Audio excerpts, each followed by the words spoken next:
නමෝ තස්ස භගවතු අරහතු සම්මා සම්බුද්දස්ස නමෝ තස්ස භගවතු අරහතු සම්මා සම්බුද්දස්ස නමෝ තස්ස භගවතු අරහතු සම්මා සම්බුද්දස්ස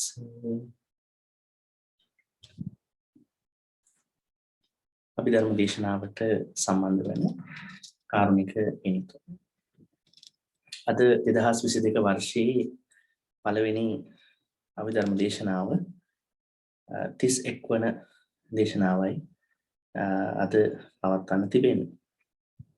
ඒ වගේම පටිච්ච සමුප්පාද විවරණේ අවසාන විශ්ලේෂණ දෙක තමයි සාකච්ඡා කරන්න තිබෙන්නේ. ඉතින් තව එක කොටසක් තිබෙනවා ඒක අපිට සාකච්ඡා කරන්න පුළුවන් වෙන්නේ ප ဋ ාණ දේශනාව අවසානයේ ප ဋ ාණ දේශනාව අවසානයේ අර පටිච්චසමුප්පාදයේ තිබෙන මේ නිදාන අතර තිබෙන සම්බන්ධේ ප ဋ ාණ අනුව සාකච්ඡා කරන්න. ඒකින්ද ඒක දැන් සාකච්ඡා කරන්න අමාරුයි මොකද ප ဋ ාණ 24 ගැන සාකච්ඡාවක් කරලා ඉන්න අවශ්‍ය වෙනවා ඒකට. හොඳයි බලමු.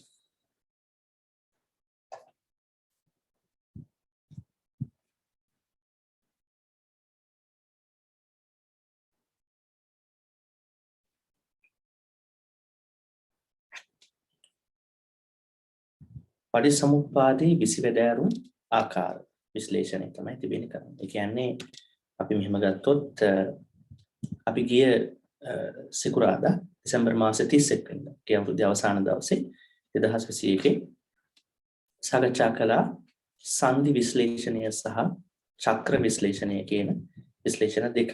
ත්‍රිසන්දි සහ තීනි වට්ටාන කියන දෙක. අපි කවුරු හරි ඉන්නවා නම් පැහැදිලි කරගන්න පොඩ්ඩක්. කියන්න බලන්න මොකද්ද මේ සංදි විශ්ලේෂණය සහ චක්‍ර විශ්ලේෂණය කියන්නේ කෙටියෙන්? ඊටාම කෙටියෙන්.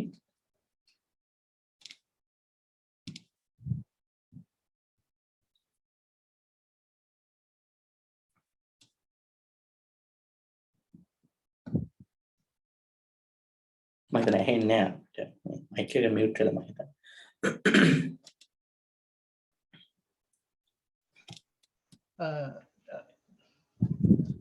සංදි විස්තර සියලු විස්තර කියන්න අවශ්‍ය වෙන්නේ නැහැ. ඔව් ඒකෙදි කරන්නේ අපිට අපේ භවය කඩා ගන්න පුළුවන් අවස්ථා තුනක් ගැන විස්තර කරනවා. එකක් තමයි කර්ම වට්ටය, ක්ලේශ වට්ටය සහ විපාක වට්ටය කියලා තුනකට කඩා ගන්න පුළුවන්.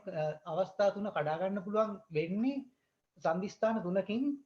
පළවෙනි එක තමයි සංස්කාර වලින් විඥාන හැදෙන එක ස්ථානයකදී කඩා ගන්න පුළුවන්. අනිත් දේ තමයි වේදනාවෙන් තණ්හා හැදෙන තැනදී අපිට තව සංදියක් තියෙනවා. අනිත් එක තමයි කර්ම භවයෙන් උපත්ති භවයේ හැදෙන තැනදී එක සංදිස්ථානයක්. so ඒ අවස්ථා තුනේදී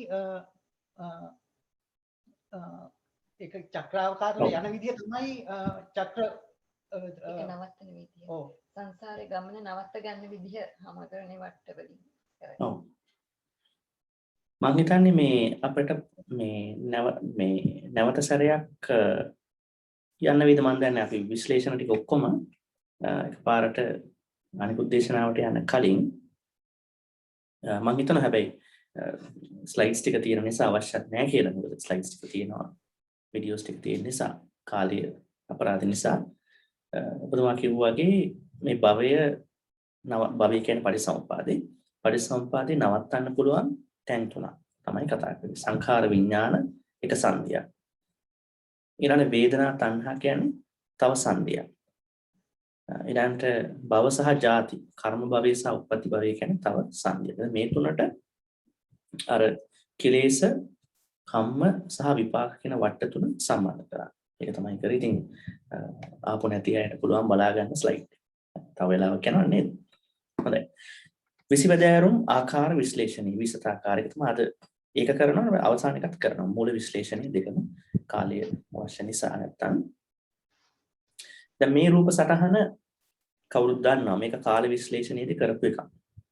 ඒකට හේතුව මේක දක්වපු එක මෙතෙන්ට දැන් අද කතා කරන එකේ තිබෙනවා අතීත අනාගත වර්තමාන කියන කාල වචන ටික. නමුත් මේ විදිහට නෙමෙයි තියෙන්නේ. දැන් මේකේ අතීත වර්තමාන අනාගත කියලා කාලයක් තියෙනවා. මේක සාමාන්‍යයෙන් කාල තුනක ඉඳලා දකින විදියක්. නමුත් හේතුඵල වාදය ගැඹුරින් දක්වපු තරක් නෙමෙයි මේක. මේක එක තැනක ඉඳගෙන අතීතයේ දැකලා තිනවා, වර්තමානයේ දකිනවා, සහ අනාගතයේ දකිනවා. ඉතින් මේක පොඩ්ඩක් දක්වන්න අවශ්‍ය වුණා. මොකද මේක තමයි අපි මුලින්ම කරපු කය වර්ධා කියලා කතා කරපු කාල විශ්ලේෂණය. මේකත් පොඩ්ඩක් දක්වන්න අවශ්‍ය වුණා. මොකද දැන් අද අපි කතා කරන එකේදී නේද අපිට මතකයි අපි කිව්වා මේ කෙලෙස් වටේදී අවිජ්ජාවෙන් තෘෂ්ණාව ඇති වෙනවා, උපාදාන ඇති වෙනවා, නැවත අවිජ්ජාවට යනවා. නේ? අපි මේක සාකච්ඡා කරා ඉතින්. නමුත් දැන් අද කතා කරන මේ 20 ආකාර ක්‍රමය තුල ඒතර පෙන්눔 කරනවා දැන් මේ තුන විතරක් නෙමෙයි තවත් කාරණා මේකට එකතු වෙන්න ඕන. පහ නේ වැඩ කරන්නේ. ඊළඟ ඩයග්‍රෑම් එකේ පේනවා ඒක උපසටහන. ඒ නිසා අවිද්‍යාවෙන් තණ්හාව ඇති වෙලා තණ්හාවෙන් උපාදාන ඇති වෙලා නැවත අවිද්‍යාවට යනවා කියන එකට වඩා පුළුල් විග්‍රහයක් මේ 20 ආකාරයේ තියෙනවා. නමුත් මේ විග්‍රහය අවශ්‍යයි මේවා කතා කරද්දී. නමුත් ඉස්සරහදී තවත් විශ්ලේෂණය කරන්න යද්දී අවිද්‍යාව, තෘෂ්ණාව, උපාදාන විතරක් නෙමෙයි තවත් කාරණා දෙකක් මේකට එකතු වෙන්න ඕන. මේ 20 කියන අර්ථකථනය. මේ තියෙන්නේ මේ ගාථාව ප්‍රසිද්ධ ගාථාවක්. අතීතේ හේත වූ පංච ඉදානී ඵල පංචකං ඉදානී හේත වූ පංච ආයතින් ඵල පංචකං. අතීත හේතු පහයි වර්තමාන ඵල පහයි වර්තමාන හේතු පහයි අනාගත ඵල පහයි. පහ ගන්න තියෙන ඔක්කොම. එතකොට දැන් මේක මෙහෙම ගත්තොත් මෙතන ඔය පහ එන්නේ නැහැ. මේක ඇවිල්ලා අර ඒ අදාළ තැනට පමණක් දැකපු එකක්. ක්ලේශ සම්බන්ධයෙන් දැකපු එකක්. අනිත් එක විපාක වශයෙන් දැකපු එකක්. ඊළඟට අනිත් එක කෙලෙස් වට්ට, විපාක වට්ට, කම්ම වට්ට. නමුත් මේ 20 ආකාර විග්‍රහයේදී තවත් දෙකක් එකතු වෙනවා හැම එකටම. ඒ වෙන්නේ ඒක සම්පූර්ණයෙන් දකින්න ගියාම පහක එකතුවක් වෙනවා. දැන් මේ තියෙන අතීත හේතු පහයි.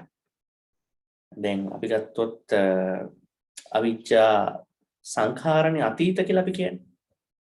නේ? දැන් අපි කාල විශ්ලේෂණයේදී අතීතය කිව්වේ අවිජ්ජා සංඛාරනේ. එහෙම නේද? එහෙම. එතන ආයතන.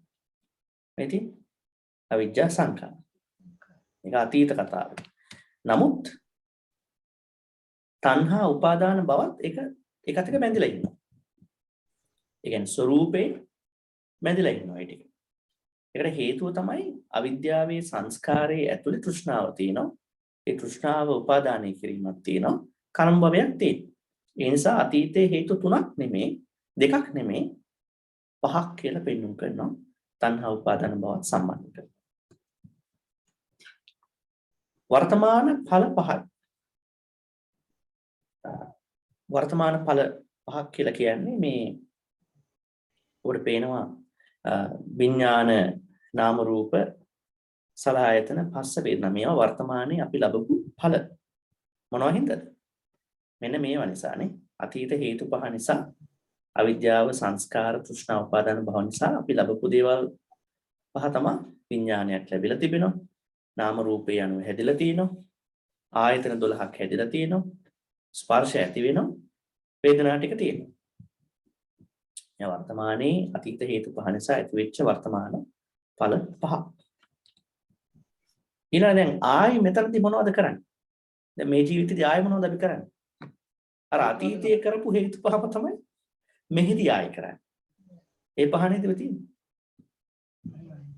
අතීතයේ කරපු හේතු පහම අවිද්‍යා සංඛාර තණ්හා උපාදාන භව තමයි දැන් කරන්නේ මේ මොහොතේ කරන්න යන්නේ ඒකයි ඊළඟට අනාගතේ වෙන්න තියෙන ඵල පහ තමයි නැවතත් විඥාන නාම රූප සලආයතන පස්ස වේදනා හදාගන්න මේ පහ නිසා දැන් මේ මෙතන කරන හේතු පහ නිසා හදාගන්න කෙටියෙන් කිව්වොත් මෙන්න මේ රූප සටහනේදී මම පෙන්වන්න කරනවා පැහැදිලිව දැන් ඔබට පේනවා අතීත හේතු පහ නිසා අපිට වර්තමාන ඵල පහක් ලැබිලා තියෙනවා විඥාන නාම රූප සලආයතන පස්ස වේදනා අවිජ්ජා සංකාර භව උපාදාන තණ්හා මේවා අතීත හේතු පහ ඒ නිසා විඥාන නාම රූප සලආයතන පස්ස වේදනා වෙන්නේ තියෙනවා ඊළඟ නැවතත් මෙහෙදී අපි වර්තමාන හේතු වශයෙන් අපි නිර්මාණය කරනවා අවිජ්ජා සංකාර තණ්හා උපාදාන භව එම නිසා අනාගතේ අර ඵල පහම වර්තමාන ඵල පහම අනාගත ඵල පහක් වශයෙන් නැවත නිර්මාණය වෙනවා විඥාන නාම රූප සලආයතන පස්ස වේදනා තරපෙක පැහැදිලි. ඒතර අතීතයේ හේතු පහට 5යි වර්තමානයේ ඵල 5යි නිසා ඇති වුණා. එතන 10යි. නැවතත් මෙහෙදි 5ක් කරගන්නවා. එතන 15යි. අනාගතයේම නිසා වර්තමාන ඵල 5ම නිර්මාණය වෙනවා. අනාගත ඵල වශයෙන් එනම් කීයද? 20යි. 20යි. පැහැදිලිද? පොඩි අසාමාන්‍ය ගතියක් පෙරුනේ නැද්ද මේක මොනවද? ජාති ජරා මරණ ඒකට මොකක්ද උනේ කියලා බලමු දැන්. ජාති ජරා මරණ මේකට අඩංගු වෙලා නැහැ. ජාති ජරා මරණ නිදාන විස්තාකාර විග්‍රහය නැත්තේ. එනම් ජාති ජරා මරණ යන නිදානයන් පරමාර්ථ ධර්මයන්ගේ ස්වરૂප මිසක් පරමාර්ථ ධර්ම නෙමෙයි. ඒ මොකක්ද කියන්නේ? දැන් මේව මොනවද මේ අවිජ්ජා සංඛාර භව උපාදාන තණ්හා විඥාන නාම රූප සලආයතන පස්ස වේදනා අපි දන්නවා මේවා නාමයන්ගේ තියෙන සුවිශේෂී මේ නාමනේ මේ ඔක්කොම දැන් ජාති ජරා මරණ කියන්නේ මෙන්න මේ විඥාන නාම රූප සලආයතන පස්ස වේදනා වල ස්වરૂප ටික දැන් විඥානයක් ඇති වුණාම ඉතින් නාම රූප ඇති වෙනවා සලආයතන ඇති වෙනවා ස්පර්ශ ඇති වෙනවා වේදනා ඇති වෙනවා අනේ ඒව ඇති වුණායින් පස්සේ ඊට පස්සේ ඒවට වෙන්නේ මොනවද කියන එක තැන තමයි ජාති ජරා මරණ තියෙනවා පරමාර්ථ නෙමෙයි. එම නිසා මේ 20ට මේ දෙක ඇතුළත් වෙලා නැහැ. අවසාන දෙක. මොකද විඥාන නාම රූප සලආයතන පස්ස වේදනා ඇති වුණාම ඒව අවසන් වෙන්නේ මොකෙන්ද? මොකෙන්ද අවසන් වෙන්නේ? උප්පත්ති භවයකින් සහ ඊට අදාළ ජාති ජරා ව්‍යාධි මරණ නේ. ඒවා ලක්ෂණ මිසක්ක පරමාර්ථ ධර්ම නෙමෙයි. දැන් විඥානයේ පරමාර්ථ ධර්ම. ඒ නාම කොටසේ තියෙන එකක්. නාම රූප සලආයතන පස්ස වේදනා. පැහැදිලි නේද ඒක? හොඳයි අපි මූල විශ්ලේෂණයට යන්න කලින් තිබෙන ප්‍රශ්න අහන්න.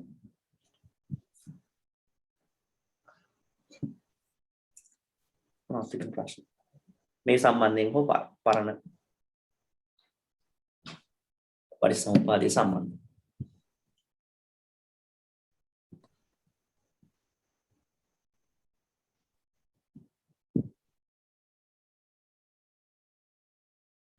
දැන් හම්බෙන්නේ දැන් මේ රූප තාන්නනේ හැටියට මේ දැන් ඉස්සලා නම් සංදි තුනක් තිබුණානේ කැඩෙන්න. දැන් මේකේ හැටියට එහෙම සංදි විස්තර කිරීමක් කරනවද කැඩෙන තැන? නෑ මේක සංදි කඩා ගැනීමක් නෙමෙයි. මෙතන තියෙන හේතුඵල විග්‍රහය ගොඩක් පෙන්නලා තියෙනවා. මේකේ වඩා පෙන්වුම් කරන්න යන හේතුඵල ධම ගැන ගොඩක්. දැන් අතන සංදි විග්‍රහයද කියන්නේ මේක කඩාගන්නේ කොහොමද කියලා. කඩාගන්නේ. ඔව්. කෙලෙස් කාම විපාක වට හරහා. මෙතන ගන්නේ දැන් මේ චක්‍රය යනවනේ. දැන් මේක කඩා ගන්න නැත්නම් සංදි වලට දාලා කරගන්න නැත්නම් මේ චක්‍රය යනවනේ. ඒ යනකොට හේතු සහ ඵල ධර්මයේ කොහොමද අපට බලපාන්නේ කියන එක. මේක කියන්නේ. මම කියවනේ මේවා මේ විග්‍රහ 7 විවිධාකාරයි කියන්නේ. සමහර ඒවා සම්බන්ධ, සමහර ඒවා සම්බන්ධ. අර දැන් මේ පළවෙනි විග්‍රහයේදී කිව්වේ අතීත දෙකයි කියලා අවිජ්ජා සංකාර. නමුත් ඒක පරිපූර්ණ විග්‍රහයක් වශයෙන් ගත්තොත්, සමස්තයක් වශයෙන් ගත්තොත් තණ්හා උපාදාන භව සමග එකතු වෙන්න අවශ්‍යයි.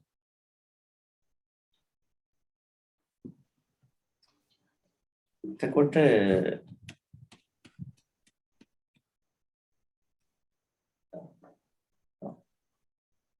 දැන් මෙතන වර්තමාන කියන ටිකේ මුළු සියල්ලම අරන් තියෙනවා මේ ජීවිතේ නේ. නමුත් මෙතන අරන් තියෙන්නේ මේක ඇවිල්ලා මේ ජීවිතේ ගොඩක් වෙලාට අරන් තියෙන්නේ කාල විශ්ලේෂණය. මෙතන අරන් තියෙන්නේ භවගාමි ගමනක් වශයෙන් අරන් තියෙන්නේ. මේ ජීවිතේ කියන තැන ඉඳලා නේ මේ අරන් තියෙන්නේ. සමස්ත ගමන ජීවිත ගොඩක් එකතු කරලා අරගත්ත තැනක් මේක.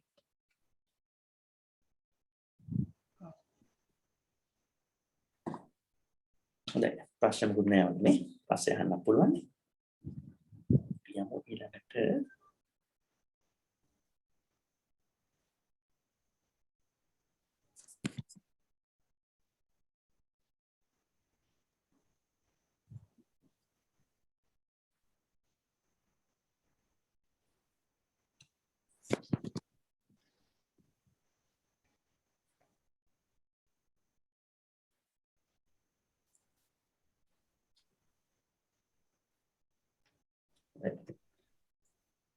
මූල විශ්ලේෂණ. දැන් මෙතෙන්ට එනකොට විශාල තනක් ආවරණය වෙනවා. මෙන්න මේ අවසාන විශ්ලේෂණයේදී පරිසම්පාදයේ සමස්තයක් වශයෙන් සම්පූර්ණයෙන්ම ආවරණය වෙනවා. දැන් පරිසම්පාද ක්‍රියාවලිය සමස්තයක් වශයෙන් බෙදන්න පුළුවන් අවිජ්ජා මූල සහ තණ්හා මූල කියලා. දැන් මේ වචන දෙක අපට සංසාර ගමනට ගොඩක් සම්බන්ධ වෙනවා කියලා ගොඩක් වෙලාවට එක තැන්වල කියලා තියෙනවා. දැන් ඒ කියන්නේ වචන වලින්ම කියලා තියෙනවා. දැන් සූත්‍ර පිටකේ ගත්තොත් අපි දන්නවා කියලා තියෙනවා අවිජ්ජා නීවරණානම් සත්තානම් තණ්හා සංයෝජනං. අනේක කියලා තියෙනවා. ඒක සූත්‍ර පිටකේ කියපු කතාවක් ඒක. ඒ කියන්නේ අවිද්‍යාවෙන් ආවරණය හෝ නීවරණය වෙලා තණ්හාවෙන් බැඳිලා තමයි සත්‍යය ගමන් කරන්නේ. ඒ සත්‍යය ගමන් කරන්නේ ද්වේෂයෙන්ද ලෝභයෙන්ද සංසාරේ? ලෝභයෙන් ගමන් කරන්නේ. මේ ද්වේෂය කියන එක තණ්හාව ඇතුලේ තියෙන එක. දැන් එහෙනම් අපිට මේ සංසාර ගමනේ ගොඩක් බරපතලම කාරණාව වෙන්නේ තණ්හාව. ලෝභය. ලෝභ චෛතසිකය. ඒ ලෝභ චෛතසිකය ගොඩාක් එහාට ගියාම තෘෂ්ණාව වෙන්නේ. ගොඩක් වෙලාවට ද්වේෂය එන්නේ තණ්හාව තියාගන්න. දැන් ලෝභය පවත්වාගෙන යන්න අවශ්‍ය සාධකයක් වශයෙන් තමයි ද්වේෂය පාවිච්චි කරන්නේ. එහෙම නේද? දැන් Taman දෙයකට කැමති. ඒ දේ ආකාරයට සිද්ධ වෙන්නේ ඊට පස්සේ මෙහෙම වෙන්න ඕන කියලා කල්පනා. ඒක උදාහරණ. Taman බලාපොරොත්තු වෙනවා යම් කිසි දෙයක්. ලෝභය. දැඩිලස කියලා. ඒක තියාගන්න ඕන. ඊට පස්සේ මේ දෙකම හේතුවක් වශයෙන් ගත්තම අවසානයේ මෝහය නිර්මාණය වෙලා කොහොමත් ඒක ඇතුලේ. නමුත් ලොකු මෝහයකුත් නිර්මාණය වෙනවා. එහෙනම් මේ අවිජ්ජා සහ තණ්හා කියන කාරණා දෙක ගැඹුරින් කල්පනා කරනකොට මේක මූල දෙකක් වශයෙන් පරිසම්පාද නිදාන 12 දකින්න පුළුවන්. මෙන්න මෙහෙමයි ඒක දකින්න. අවිජ්ජා සංඛාර විඥාන නාම රූප සලආයතන පස්ස වේදනා කියන නිදාන කියක් තියෙනවා. 7. ඒ නිදාන 7 නිර්මාණය වෙනවා කියලා කියන්නේ අවිද්‍යාව මූලයක් බවට පත් වෙනවා. අනිත් පැත්තට වෙන කාරණාවක් තියෙනවා. අතීත හේතුන්ගෙන් වර්තමාන ඵල වෙත. දැන් අතීත හේතු මොනවද? අවිද්‍යා සංකාර. අර කලින් කියපුවා. අවිද්‍යාවයි සංකාර. අවිද්‍යා සංඛාර තණ්හා උපාදාන භව. තණ්හා උපාදාන භව වලින් වර්තමාන ඵල වෙත. වර්තමාන ඵල ඒ වෙනස ඇති වෙන්නේ මොනවද? විඥාන නාම රූප සලආයතන පස්ස වේදනාව වෙත අවිද්‍යාව මුල් වෙලා ගමන් කරනවා. ඒ කාරණා ටික එහෙම ගමන් කරනවා. ඊළඟට තණ්හා උපාදාන භව ජාති ජරා මරණ කියන නිදාන පහ ඒවා තෘෂ්ණාව මුල් වෙලා ගමන් කරන එක ලොකු තර්කයක් නෑ. මොකද හේතුව මෙතන තෘෂ්ණාව පටන් ගන්නවා වේදනාවෙන් එහාට තණ්හාව මුල් වෙලා ගමන් කරනවා. ඒකේ අපි කියනවා වර්තමාන හේතුන් කියලා. ඒ කියන්නේ නැවතත් මොන අවිද්‍යා සංකාර තණ්හා උපාදාන භව වලින් නැවතත් විඥාන නාම රූප සලආයතන පස්ස වේදනාව වෙත ගමන් කරන තෘෂ්ණාව මූලයක් වශයෙන් රූට් එකක් වශයෙන් තබා. මෙතන තියෙනවා තව ඉතාම වැදගත් දෙයක්. මම ඊළඟ ස්ලයිඩ්ස් වල දාලා තියෙනවා එක. අතීත හේතුන්ගෙන් වර්තමාන ඵල වෙත යන මේ ක්‍රියාවලියේ මූල හේතුව අවිද්‍යාව. අපි දැක්කා ඒක අවිද්‍යාව මුල් වෙලා තමයි වේදනාව දක්වා එන්නේ. අවිද්‍යා සංඛාර විඥාන නාම රූප සලආයතන පස්ස සහ වේදනා. මෙන්න මේ කාරණාව විතර වැදගත්. අවිද්‍යාවේ කූට ප්‍රාප්තිය වේදනාව. ඒ මොකක්ද ඒ කියන්නේ? ඒක අලුත් කාරණාවක්. දැන් මේ අවිද්‍යාව අතීත හේතුව. ඒ අතීත හේතුවෙන් වර්තමාන ජීවිතේ අපට මේ නිදාන හරහා යන්න පුළුවන් ලොකුම තැන ඒ අතීත හේතු නිසා. දැන් අතීත හේතු වශයෙන් ගත්ත අවිද්‍යාවෙන් වේදනාව. ඇත්තම වේදනාවෙන් තමයි මේ ඔක්කොම ඇති වෙන්නේ. දැන් අපි තෘෂ්ණාව කතා කරාට දුකේ හේතු වශයෙන් තෘෂ්ණාව ඔක්කොම හැදෙන්නේ වේදනාව නිසා. අපි වේදනාව අර්ථකථනය කරගැනීමේ ප්‍රශ්නයක් තියෙන්නේ. සැප දුක නේද? කාලාන්තරයක් තිස්සේ. ඒතර අවිද්‍යාවේ කූට ප්‍රාප්තිය අවිද්‍යාවෙන් පටන් ගන්න මේ අතීත හේතුන් වර්තමාන ඵලවලටපත් වෙන වර්තමාන ඵලවල කූට ප්‍රාප්තිය බවට අවිද්‍යාවෙන්පත් වෙන්නේ වේදනාව. එම නිසා ඒ පැත්තම ඒ ක්‍රෙසන්ට් එකේ පැත්තම අවිද්‍යාව මුල් වෙලා සහ අවිද්‍යාවේ ඉහළම ස්වરૂපේ බවට පත්වන්නේ වේදනාවය කියලා පෙන්වුම් කරනවා. ඒක පැහැදිලිද? එහෙමයි. නැත්නම් අනිත් පැත්ත කොහොම වෙන්න ඕන? අවුත් ප්‍රශ්නයක් එහෙම මම හිතන්නේ. අනිත් පැත්ත කොහොමද එහෙනම් වෙන්න ඕන?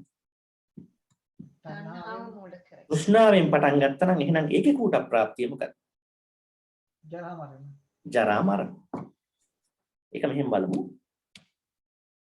වර්තමාන හේතුන්ගෙන් ඒ කියන්නේ විඥාන නාම රූප සලආයතන පස්ස වේදනා වලින් පටන් අරගෙන අනාගත ඵල වෙත අවිද්‍යා සංකාර තණ්හා උපාදාන භව වෙත යන ක්‍රියාවලියේ මූලය වන්නේ තණ්හාවයි. ඒවා ඇතිවන්නේ තෘෂ්ණාව නිසා.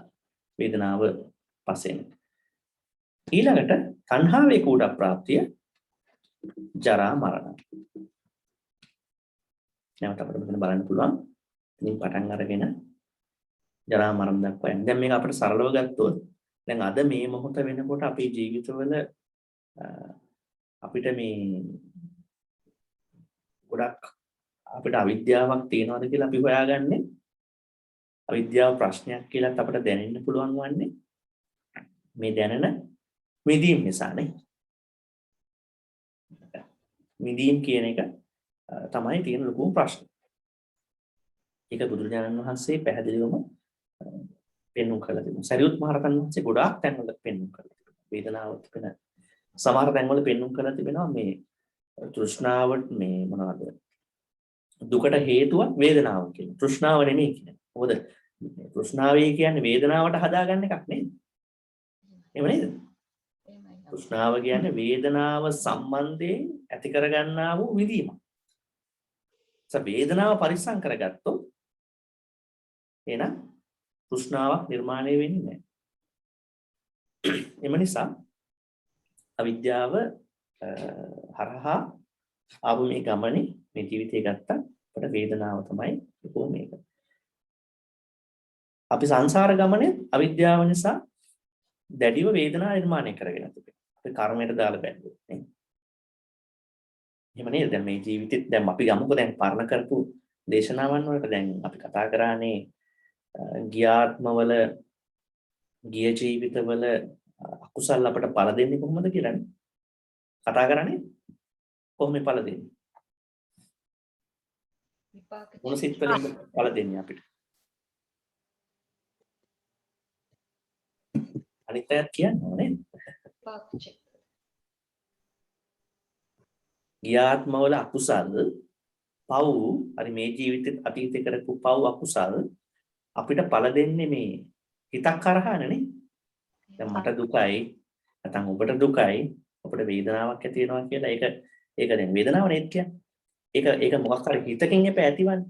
දැන් මට වේදනාවක් ඇති වෙලා තියෙනවා. දුකයි.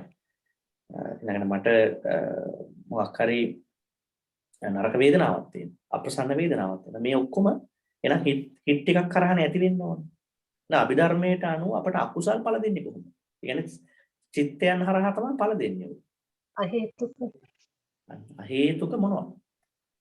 අකුසල විපාක චිත්ත. අහේතුක අකුසල විපාක චිත්ත. කීයක් තියෙනවද? හතක්. හතක් තියෙනවා. ඔය හත තමයි අපිට හැම වෙලාවෙම අතීතයේ කරපුත් මේ ජීවිතේ අතීතයේ කරපුත් සමහරවිට ඊයේ කරපු එකක් වුණත් දෙන්න පුළුවන් නේ. ඒවා එක විදිහට ප්‍රොසෙස් වෙනවා නේ, ක්‍රියාත්මක වෙනවා. සමහර ඒවා කල් යනවා, සමහර ඒවා මේ ජීවිතේ වෙන්න පුළුවන් නේ. එහෙම වෙන්න පුළුවන්. ඒ නිසා දැන් මම මේ ගත්තේ මේ වේදනාව කියන එකට අවිද්‍යාව මුල් කරගෙන එන ගමනේ පැහැදිලිවම අතීත කර්ම එන විදි තියෙන්නේ අභිධර්මයේ. දැන් ඔක සූත්‍ර පිටකේ විතරක් කියවපු කෙනකින් ඇහුවොත් කියයි මේ පව් විපාක දෙකක් නේද? බලන්න එයාට කන්නේ නැහැ, අරයට මෙහිම නැහැ, එයාට මේක නැහැ. ඔහොමනේ කියන්නේ. ඒගොල්ලෝ ඔක්කොම ගන්නේ බාහිර මොනවද ගන්න ඒගොල්ලෝ? බාහිර හේතු. කෙනෙකුගේ අකුසල් ටික විස්තර කරන්න. කෙනෙකු අකුසල් විඳිනවා කියලා, පව් විඳිනවා කියලා කියන්නේ ඒගොල්ලෝ ගන්න උදාහරණ මොනවද? බාහිර අන්න නෑ, ඉන්න තැනක් නෑ නේද? ඒව නේද කියන්නේ? බාහිරින් පේන දේවල් බාහිරින් පේන දේවල් ගන්න ඒගොල්ලෝ. ඇයි ඒගොල්ලන්ට ඒ අය මේ විග්‍රහ ගන්නද සර්? එහෙම වෙන්නේ. එතකොට දැන් අපි හිතමු මේ බාහිර විග්‍රහය වුණා. අපිට බාහිරින් පේනවා කෙනෙකුට කායික දුකක් වෙනවා. නමුත් ඒ දුක ගොඩක් දුකක් බවට පත්වන්නේ ධර්මයට අනුව මානසික දුකකට පරිවර්තනය වෙනවා. එතන මේ බුද්ධයාට ඒ බාහිර දුක් විඳින කෙනාට මානසික දුක් තියෙනවා. නමුත් ඒක හරියට නිශ්චිතව කියන්න ගියොත් ඒක එන්නේ අහේතුක අකුසල විපාක විඥාන චිත්ත හතරහරා. ඉවෙන් තමයි එන්නේ. ඒකට හේතුව මට කියන්න අවශ්‍ය උනේ දැන් අතීත හේතු ජීවිතවල අපි කරගත්ත හේතු. මේ ජීවිතෙත් පරණ කරගත්ත හේතු නිසා වර්තමාන ඵල වෙත එන ගමනේ අපිට ඒ එන ගමනේ කූට ප්‍රාප්තිය. අපි කියන්නේ ක්ලයිමැක්ස් නැත්නම් කන්සමේෂන් එක වෙන්නේ. ඉහළම පොයින්ට් එක වෙන්නේ අවිද්‍යාවෙන් ආපු ගමනේ වේදනාව. අපිට වේදනාවෙන් තමයි ෆීල් වෙන්නේ. දැන් මෙතන අවිද්‍යාව වෙලා තියෙනවා කියලා. මෙතන ගියාත්ම වල කරපු හොඳ හෝ නරක හෝ නේ. මේ දෙකම තියෙනවනේ. අපි කරපු හොඳ කොහොමද එන්නේ? කොයි වගේ හිතලින් දෙන්නේ කරපු හොඳ? දැන් අකුසල් ටික එනවා අරහත් එන්නේ. හොඳ? මහා විපාක සිත්. හා? මහා විපාක සිත්.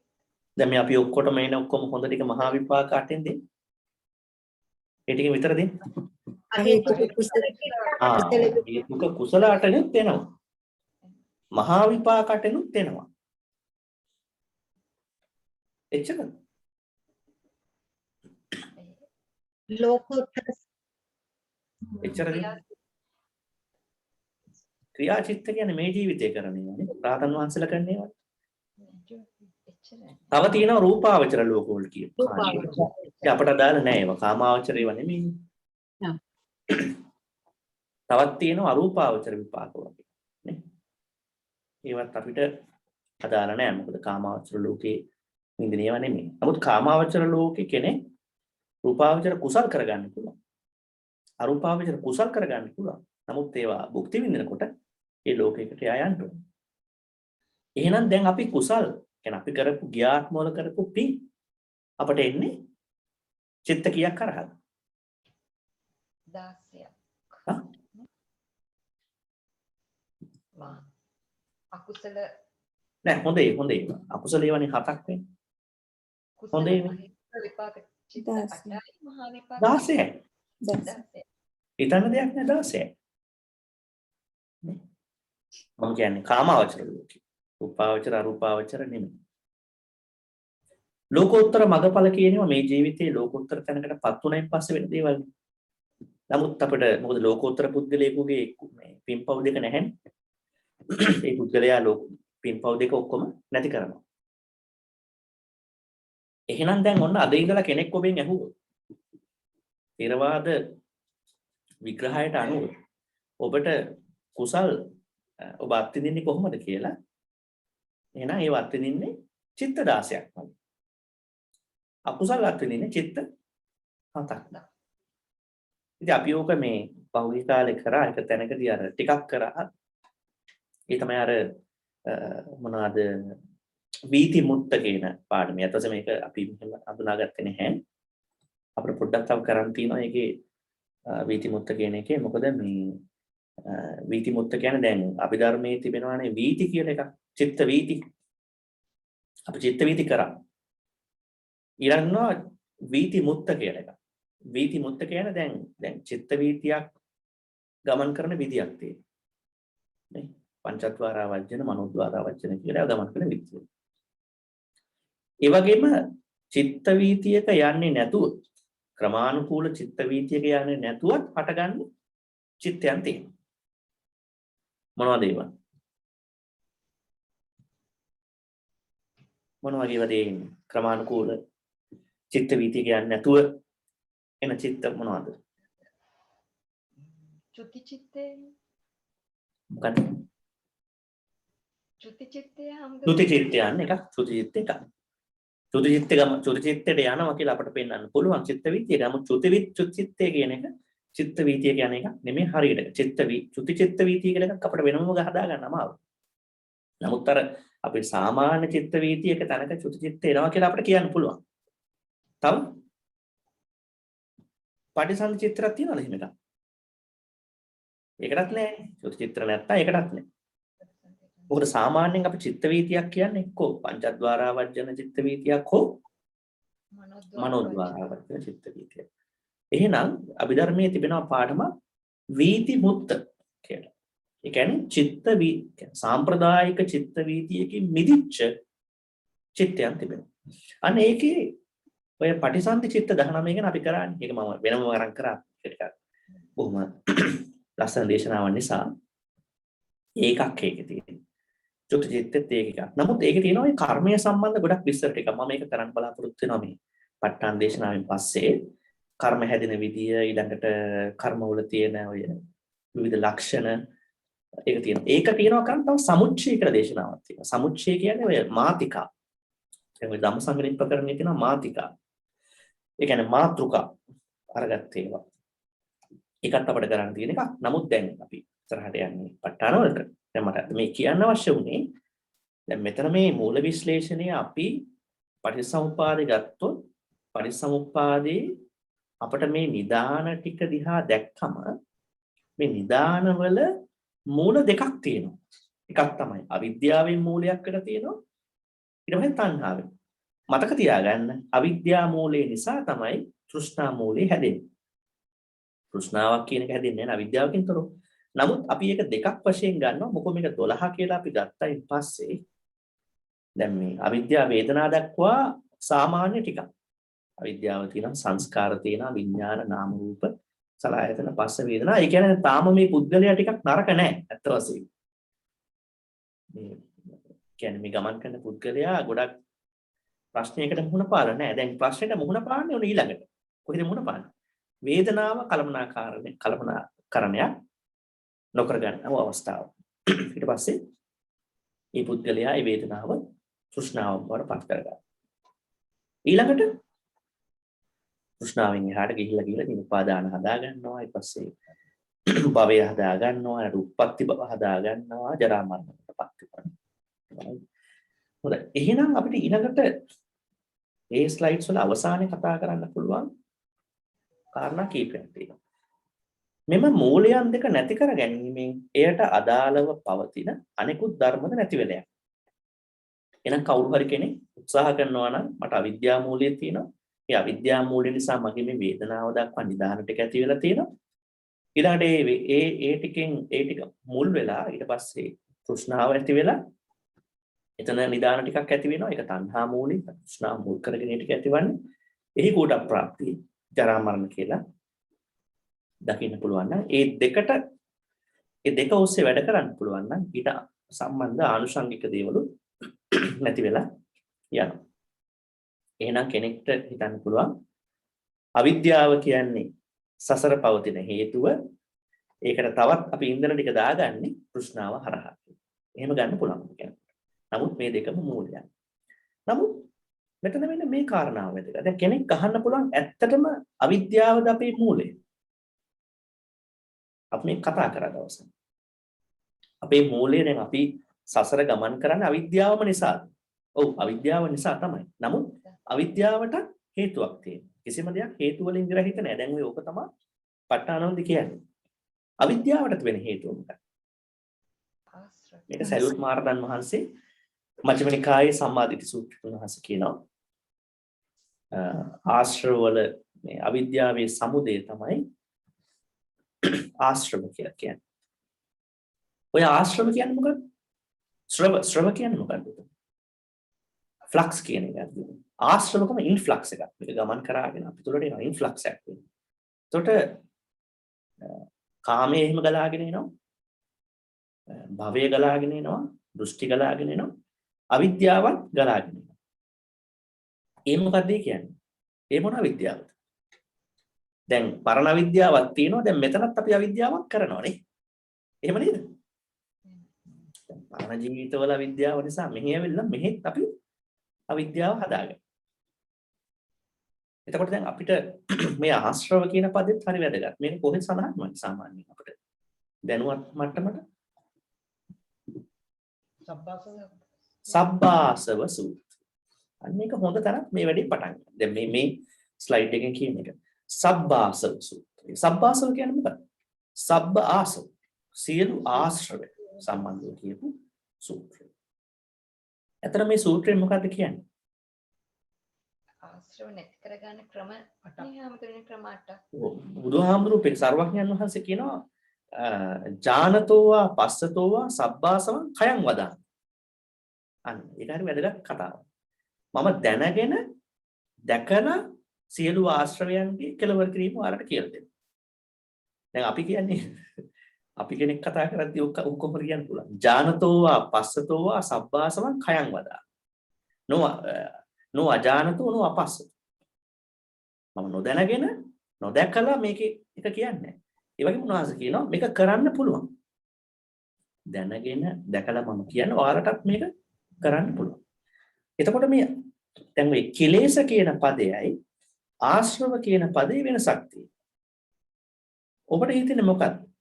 දැන් කිලේශ කියලා පදයක් තියෙනවා. උපක්ඛිලේශ කියලා පදයක් තියෙනවා. අහලා තියෙනව නේද?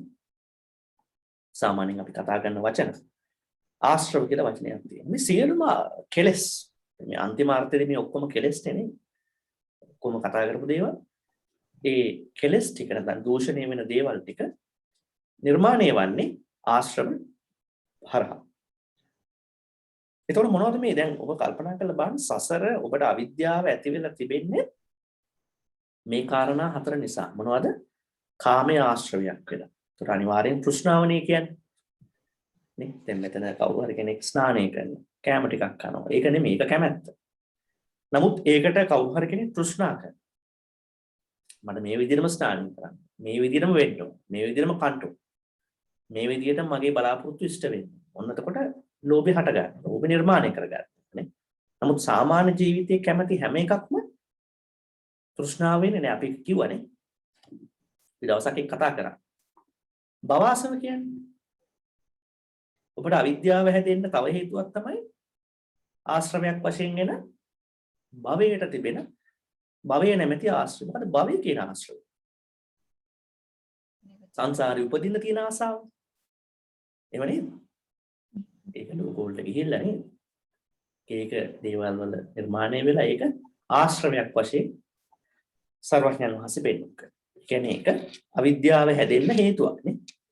මොකද අපි දන්නේ නැහැ නේ ඒවා හරියට ඇති වෙයිද කියලා නේද? දැන් අපි ඊළඟ භවයක් ගැන හැම වෙන්න ඕන කියලා හිතාගෙන ඉන්නවා. ඉතින් ඕක වෙන්න පුළුවන්ද කියලා නැද්ද කියන එක අපි දන්නේ නැහැ. මේ මොහොතේ අවසාන මොහොත වෙන්න පුළුවන්.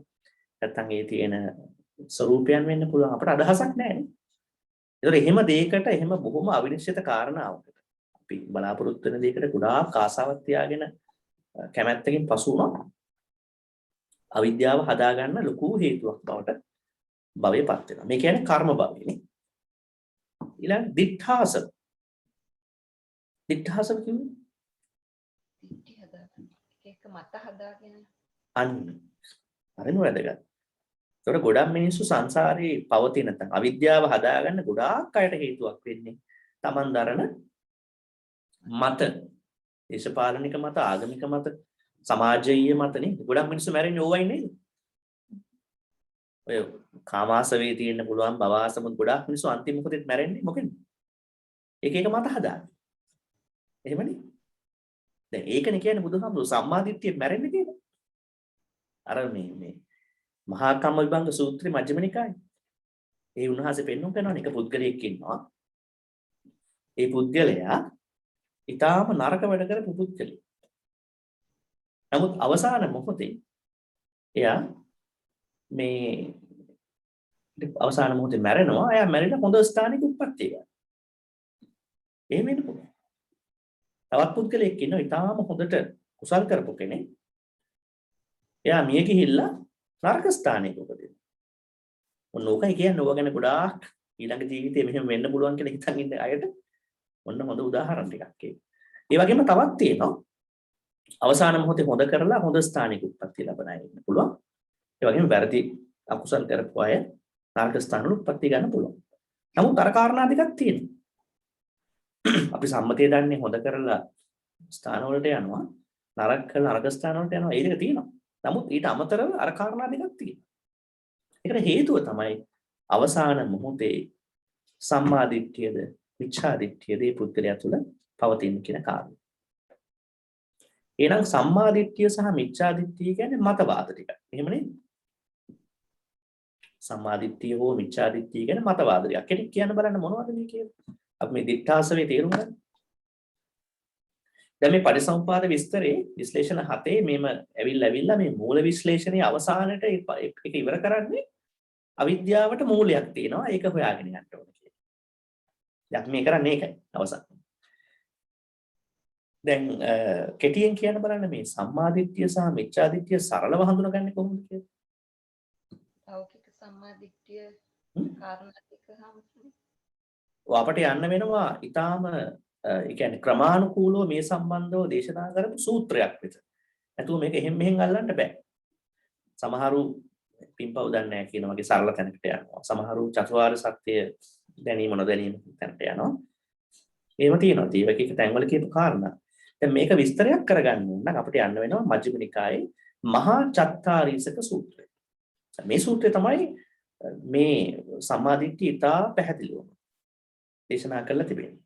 ලෞකික සම්මාදිට්ඨියක් තියෙනවා, ලෝකෝත්තර සම්මාදිට්ඨියක් තියෙනවා. ඒ වගේම ආරෂ්ඨාංග මාර්ගයේ 8ක් නෙමෙයි 10ක් තියෙනවා කියලා කියනවා. සම්මාදිට්ඨි, සම්මා සංකප්ප, සම්මා වාචා, සම්මා කම්මන්ත, සම්මා ආජීව, සම්මා වායාම, සම්මා සති, සම්මා සමාධි, සම්මා ඥාන, සම්මා විමුක්ති. ඒ කියන්නේ මිච්ඡා ඥානෙකුත් තියෙනවා, මිච්ඡා විමුක්තියකුත් තියෙනවා. එතකොට දැන් කියන්න උත්සාහ කරේ සරලව අපි කොහොමද සම්මාදිට්ඨිය පිළිහිටන්නේ සහ මිච්ඡාදිට්ඨිය පිළිහිටන්නේ. සරලව ගත්තොත් දැන් ලෝකෝත්තර සම්මාදිට්ඨිය අපට අදාළ නොවෙන්න පුළුවන්. ආර්යයන් වහන්සේ කෙනෙකුට අදාළ දෙයක්. මොකද ඒ උන්වහන්සේලා අතර ගැටලුවක් අවසාන ජීවිතේ. අන්තිම දේහධාරී කියලානේ කියන්නේ. අන්තිම දේහය දාන අය. දැන් අපි ගත්තොත් අපට තියෙනවා මේ සඳහන් වෙනවා මේ පංච උපාදානස්කන්ධය සහිතව අපි දේවල් ටිකක් දිහා දකින ආකල්පය අර කිව්වාගේ දසවත්තුක සම්මාදිට්ඨිය. අන්න ඒකේ තමයි කියන්නේ පැහැදිලිවම සම්මාදිට්ඨිය කියන්නේ. ඒතර ඒකේ දීන ප්‍රතිපල තියෙනවා කියලා තියෙනවා. ඒ වගේම තවත් කාරණා කීපයක් තියෙනවා. කුසල අකුසල වල විපාක විශ්වාසය, ඊළඟට ඕපාතික සත්‍යයන් සම්බන්ධ විශ්වාසය, අම්මා තාත්තට කරන ගෞරවයන් නේ. ඔය 10 තියෙනවා. ඒ වගේම අතීන්ද්‍රිය ඉන්ද්‍රිය ප්‍රත්‍යක්ෂය තුලින් අතීන්ද්‍රිය ප්‍රත්‍යක්ෂයට ගියොත් සෙන්සරි පර්සෙප්ෂන් එකෙන් non sensory perception එකකට ගියපු උත්තමයන් වහන්සේලා අමු වෙලා ඒ අයගෙන් ධර්ම කාරණා දැනගෙන සම්මා ඥාණයට යන්න නැත්නම් ඥාණය මොකද, කුසලයේ කියන්නේ මොකක්ද, අකුසලයේ කියන්නේ මොකක්ද කියලා විමසා බලාගෙන කියන එක පිළිගන්නවා. මෙන්න මේ වගේ කාරණා 10ක් තියෙනවා. අන්න ඒ 10ට ඔළුව තියාගෙන ඉන්න තමන්ගේ මත දැන් බුදුහාමුදුරුවෝ කිව්වේ දෘෂ්ටි හදාගන්න එපා. දැන් සම්මාදිට්ඨියත් අපට අන්තිමට දෘෂ්ටියක් නෙවෙන්නේ නරක විදිහට ගත්තොත්. ඒ කියන්නේ අපි අනිත් ඒවත් එක ගැටෙන්න ගන්න. උන්වහන්සේ කිව්වේ ඒක නිකන් ෆ්‍රේම්වර්ක් එකක් කරගන්න. يعني පොඩි ටූල් එකක් කරගන්න. නමුත් ඒකෙත් ඇලෙන්න එපා. නේද? මොකද ඒක ඇලෙන්නේ කොහොමද? දැන් බුදුහාමුදුරුවෝ කියනවා අම්මා ඉන්නවා කියලා තව එක්කෙනෙක් කියනවා අම්මට ගරු කරන්න ඕනේ නැහැ. වෙන තැන. ඒත් අපි ඒක ගැටෙන්න හොඳ නැහැ මේකත්. එහෙම කිව්වා.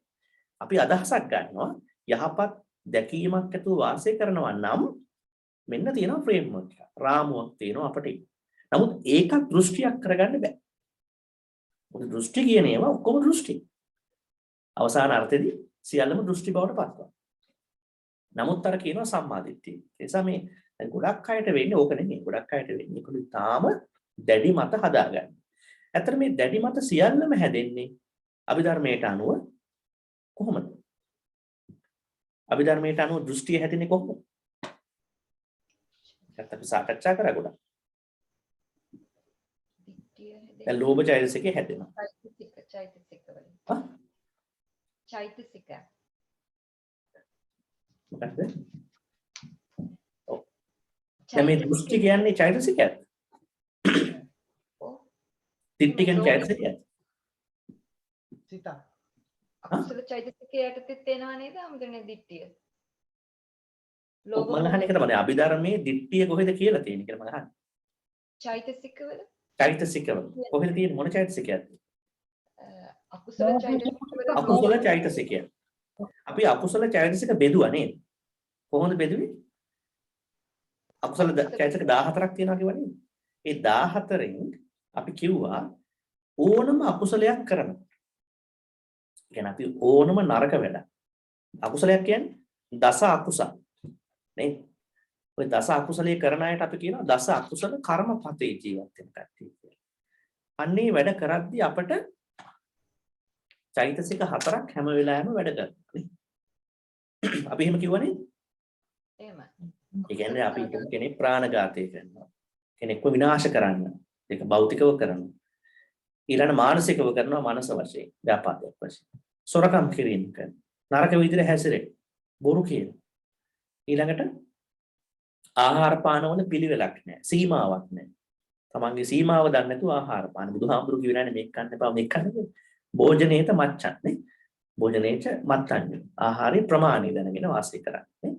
මෙහෙම ගත්තාම මෙහෙම තව ගොඩක් කියනවා තියෙනවා. දැන් අකුසල් වශයෙන් ගත්තොත් කායිකව 3යි, වාචිකව 4යි, මානසිකව 3යි. එතන මේ අකුසල් 10 කරනකොට කෙනෙක්ගේ ඔළුවේ අනිවාර්යයෙන්ම චෛතසික 4ක් තියෙනවාමයි. අපි ඒවට කියනවා අකුසල සාධාරණ චෛතසික කියලා. මොනවද ඒවා? මෝහය, අහිරිකය, අනුත්ප්පය සහ උද්ධච්ච. අන්න දැන් අපි මෝහයටපත් වෙලානේ වව කරන්නේ. ප්‍රඥාවක් තියෙනවනේ වව කරන්නේ නැහැ නේද? සමහරවිට ප්‍රඥාව දන්නවා වෙන්න පුළුවන් පොත් කියවලා. නේද? පොත් කියවලා ඒව දැනගන්න පුළුවන්. නමුත් ප්‍රායෝගික ජීවිතේ ඒක නෑ. නේ? පොතේ දැනුමයි ප්‍රැක්ටිස් එක දෙකක් නේ. ඊළඟට අහිරිකය කියන්නේ පවට තිබෙන ලැජ්ජා නැති ගතිය. ඊළඟට අනුත්ප්පය කියන්නේ පවට බය නැති ගතිය. සහ උද්ධච්චය කියන්නේ හිත නොසන්සුන් ගතිය. ඒකට මෙන්න මේ කාරණා 4 චෛතසික 4 අපේ වැඩ කරනවා. ඔය 4 එක දැන් අපි ඊළඟට යනවා නිශ්චිත අකුසල් වලට. දැන් හිතන්නකෝ කෙනෙක් ඔය 4 ඇති වෙලා ඔය 4ත් එක්ක යා ලෝභයටපත් වෙන්න පුළුවන්. ඔය 4ත් එක්ක කෙනෙක් දෝෂයටපත් වෙන්න පුළුවන්. ඔය 4ත් එක්ක කෙනෙක් විචිකිච්ඡාවටපත් වෙන්න පුළුවන්. නේද? එහෙන්පත් වෙන්න පුළුවන්. එතකොට අන්නේ ලෝභ කාණ්ඩේ.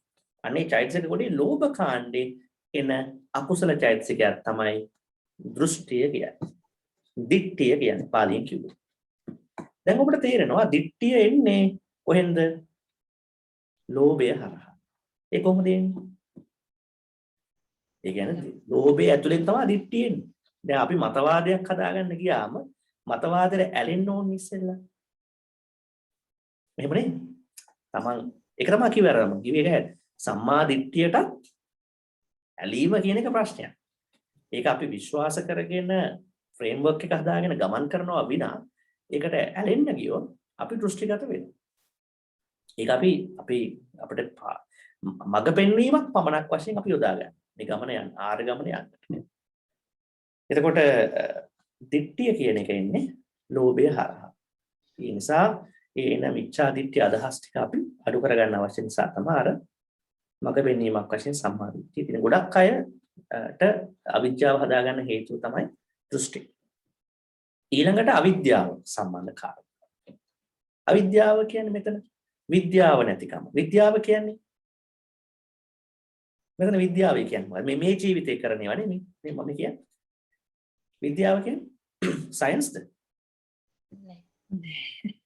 මෙතන මොකද මේ විද්‍යාව කියන්නේ? මේක අනිත් පැත්ත. චතුරාර්ය සත්‍ය නොදැනීම සක්කාය දිට්ඨිය. ඔව් අවිද්‍යාව කියලා කියන්නේ චතුරාර්ය සත්‍ය නොදැනීම කියලා කියනවා. නමුත් විද්‍යාව කියන්නේ චතුරාර්ය සත්‍ය ත්‍රිපරිවට්ට ද්වාදසාකාරය යටතේ ඊළඟට දැනගන්න එක. ත්‍රිපරිවට්ටයෙන් සහ ද්වාදසාකාරයෙන්. හැබැයි මෙතන කියන්නේ ප්‍රඥාව නිර්මාණය කර ගැනීම කියලා. විද්‍යාව කියන්නේ ප්‍රඥාව නිර්මාණය කිරීම. අවිද්‍යාව කියන්නේ මෝහය නිර්මාණය. මෝහය කියන්නේ ස්වરૂපයෙන් මේ ජීවිතේ.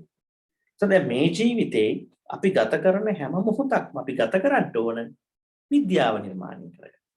ওই විද්‍යාව කියන්නේ අරක නෙමෙයි. ඒක භෞතික දෙයක්. මෙතන කියන්නේ ත්‍රිපරිවට්ට ද්වාදසාකාරය තුලින් චතුරාර්ය සත්‍ය දකින්න දැනගන්න. නේ? අර ඥානතෝ පස්සතෝ කියලා කියවනේ. ওই වචන දෙක හරි වැදගත්. දැන් පරිස්සම් මොකද්ද? සතිපට්ඨාන සූත්‍රයේ හැමතැනම කියන්නේ මොකද්ද? පජානාති නේද? විශේෂයෙන් දැනගන්නවා. නිකන් විශේෂයෙන් දැනගන්නවා කියන්නේ. මෙහෙම කතා කරනවා. ඒතර එහෙනම් මේ අවිද්‍යාව කියන එක මෙතන හදන්නේ මේ ජීවිතේ. දැන් කියන්නේ දැන් අර ලොකු අවිද්‍යාව තමයි සංසාර ගමනට හේතු වන්නේ. ඒකට මෙන්න මේ ආශ්‍රව හතරක් කරා ඒකෙත් තියෙන අවිද්‍යාව. දෘෂ්ටිය, භවයට තිබෙන ආසාව, ඊළඟට කාමයට තිබෙන ආසාව, ලෝභය වශයෙන්, තෘෂ්ණාව වශයෙන්. එහෙනම් අපි තේරුම් ගත යුතුයි අවිජ්ජා මූලයක් සහ තණ්හා මූලයක් කියලා පටිච්චසමුප්පාදය අපි ගත්තත් අවසාන විග්‍රහයේදී ඒ අවිජ්ජා මූලයට තණ්හා මූලයෙන් අවිජ්ජා මූලය මුල් කරගෙන අවිජ්ජා මූලයට අපිට මූලයක් කියලා කියන්නේ රූට් එකක් කියලා කෙලින්ම අපිට ගැඹුරු විග්‍රහයේදී ඒත් ගන්න බෑ. අපිට ගන්න වෙන්නේ අවිජ්ජා මූලය කියලා නෙමෙයි අවිද්‍යාව ආශ්‍රව වලින් නිර්මාණය වෙනවා. එහෙනම් කෙනෙක් අහයි ආශ්‍රව වෙන්නේ කොහෙන්ද කියලා නේ? එහෙම අහන්නේ. ආශ්‍රව කොහෙන්ද? මොන ප්‍රශ්නයක් නේද? කොහෙන්ද ආශ්‍රව වෙන්නේ? අවිද්‍යාව ආශ්‍රව වලින් යන ආශ්‍රව කොහෙන්ද?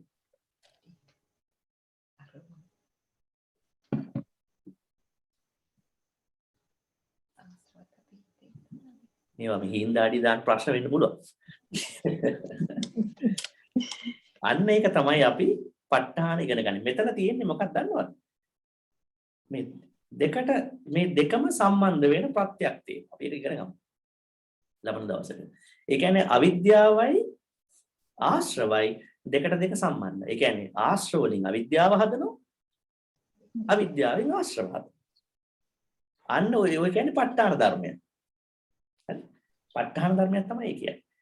ඒ නිසා අපි ඒක තියාගමු ඉස්සරහට ඉගෙන ගන්න. නමුත් දැනට දැනගමු අවිජ්ජා මූලයක් කියලා අපි සාමාන්‍යයෙන් මේ අන්න එතනත් බලන්නකෝ. දැන් කෙනෙකුට මේක විග්‍රහ කරන්න ගියාම අපි අඳිනවා ඩයග්‍රෑම් එකක්. ඩයග්‍රෑම් එකකින් කොහොමද විස්තර කරන්නේ? මොකද මේක මූල හැම එකටම හේතු ප්‍රත්‍යක් තියෙන්න බෑ. නේ? අපි යම්කිසි කියන්නේ ස්වරූපයක් හදාගත්තට ඒ හැම තැනකම අපි පටන් ගන්න පළවෙනි ස්වරූපයටත් හේතුවක් තියෙනවා. නේ? එහෙන් බැලුවම අපිට ටිකක් දුෂ්කරයි ගැඹුරු විග්‍රහයේදී පටිසමුපාදේ හදන්න නිර්මාණය කරා. නමුත් හොඳට හොයාගෙන ගියාම පේනවා පටිසමුපාදේ අපි රූට් එක වශයෙන් අවිජ්ජා මූලයක් වශයෙන් ගත්තට එතන අවිජ්ජාව මූලයක් වෙන්නේ නැහැ. මොකද ආශ්‍රව එතන තියෙන උඩින්. ආශ්‍රවත් මූලයක් වෙන්නේ නැහැ. මොකද අවිජ්ජාවයි ආශ්‍රවයි දෙකම වැඩ කරනවා. අරකින් මේක හදනවා මේකෙන් ඒක හදනවා.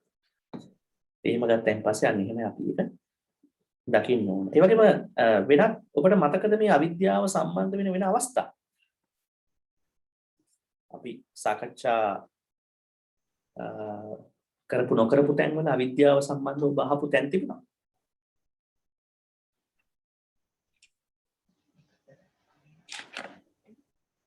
තව කොහෙද අවිද්‍යාව සම්බන්ධව විස්තර කරන්නේ?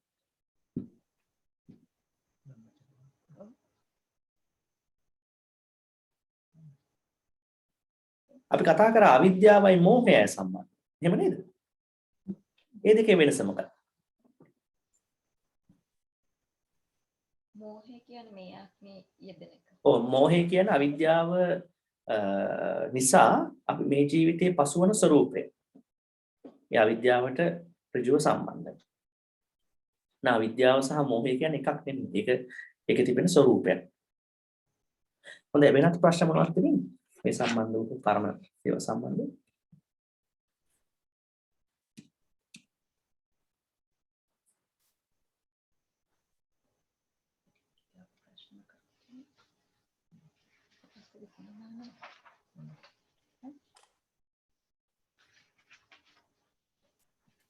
හම්දුනේ මේ අද ප්‍රශ්නයක් නෙවෙයි ගිය සැරේ කරපු ස්ලයිඩ් එකකින් ආපු ප්‍රශ්නයක් තියෙනවා. මේ ඒකෙදි හම්දුරෝ කිව්වා කම්ම භවයට අදාළ චේතනා 29ක් තියෙනවා. පරම ඔව් කම්ම භවයට අදාළ චේතනා 29 සංස්කාර වලටත් අදාළයි. ඔව් එකම වෙනස නම් එම චේතනා පහළ වීමේ කාලයේ පමණි. කර්ම භවයට අදාළ චේතනා වර්තමානයේදී පහළ වන අතර සංස්කාර වලට අදාළ චේතනා අතීතයේදී පහළ වේ. දැන් ඕකේදී හාමුදුරනේ මේ පොඩ්ඩක් එතන විස්තර කරනවාද? ඒ කියන්නේ සංස්කාර කොහොමද අතීතයටයි අනාගතයටයි කියන්නේ යන්නේ කියන එක. ඒ කියන්නේ චේතනා 29 කොහොමද යන්නේ කියලා. අපි දන්නවා චේතනා 29ක් තියෙනවානේ සංස්කාරවල 29ක් තියෙනවානේ හාමුදුරනේ චේතනා. ඊට මම ඉස්සෙල්ලා ඒක මම මේ අපි ගමු ඉස්සෙල්ලා සංස්කාර ස්ලයිඩ් එක අරගමු. අරගෙනත් කතා කරමු.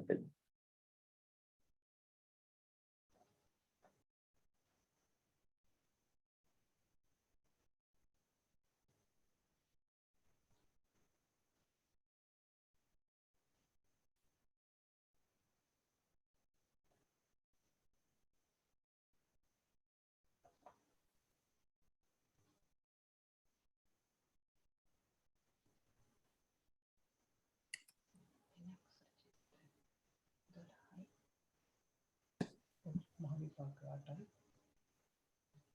සංස්කාරය 12යි 8යි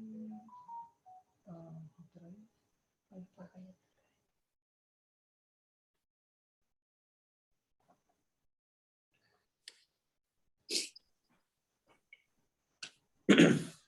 ස්ලයිඩ් එකට යෑමේ අපහසුතාවක් තිබෙනවා වගේ නෝඩම් පල්ලෙහාට ගෙහෙලා.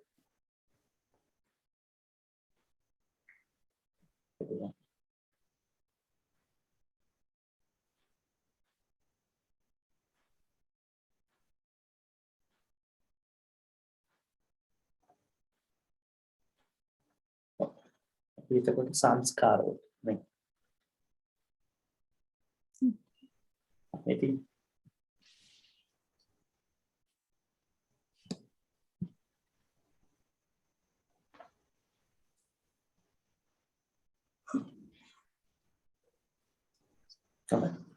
එතකොට අපි කිව්වා සංස්කාර කියලා කියන්නේ අකුසල චේතනා 12යි මහා කුසල 8යි රූපාවචර කුසල 5යි අරූපාවචර 7යි. ඒ කියන්නේ අපි මේ සංසාර ගමනේ පින්පව් හදන්නේ 29ක් කරා කියලා නේද කිව්වේ? එහෙමනේ කිව්වේ අපිනේ. එහෙම දැන් මේ භවයේදී දැන් අපි කරන දේවල් නේ මෙතන තියෙන්නේ මේ ඔක්කොම ටික. ඔව්. අකුසල චේතනා 12ක් අපි මේ වෙලාවේ කරන දේවල් මහා කුසල මේ තියෙන්නේ මේ වෙලාවේ කරන්නේ විපාක එකක්වත් මේකේ නැහැ. නැහැ. දැන් දැන් ඔබතුමා මේ ප්‍රශ්නේ ආයෙ අහන්න මම පැහැදිලි කරා. ආයෙ අහන්නේ ප්‍රශ්නේ. දැන් මේක කිව්වේද කම්ම භවයට අදාළ චේතනා 29 සංස්කාර වලටත් අදාළයි. ඔව්. එතකොට දැන් මෙහෙම ගමුකෝ. සංස්කාරවල තියෙන්නේ ගියාත්මවල අපි කරපුවානේ.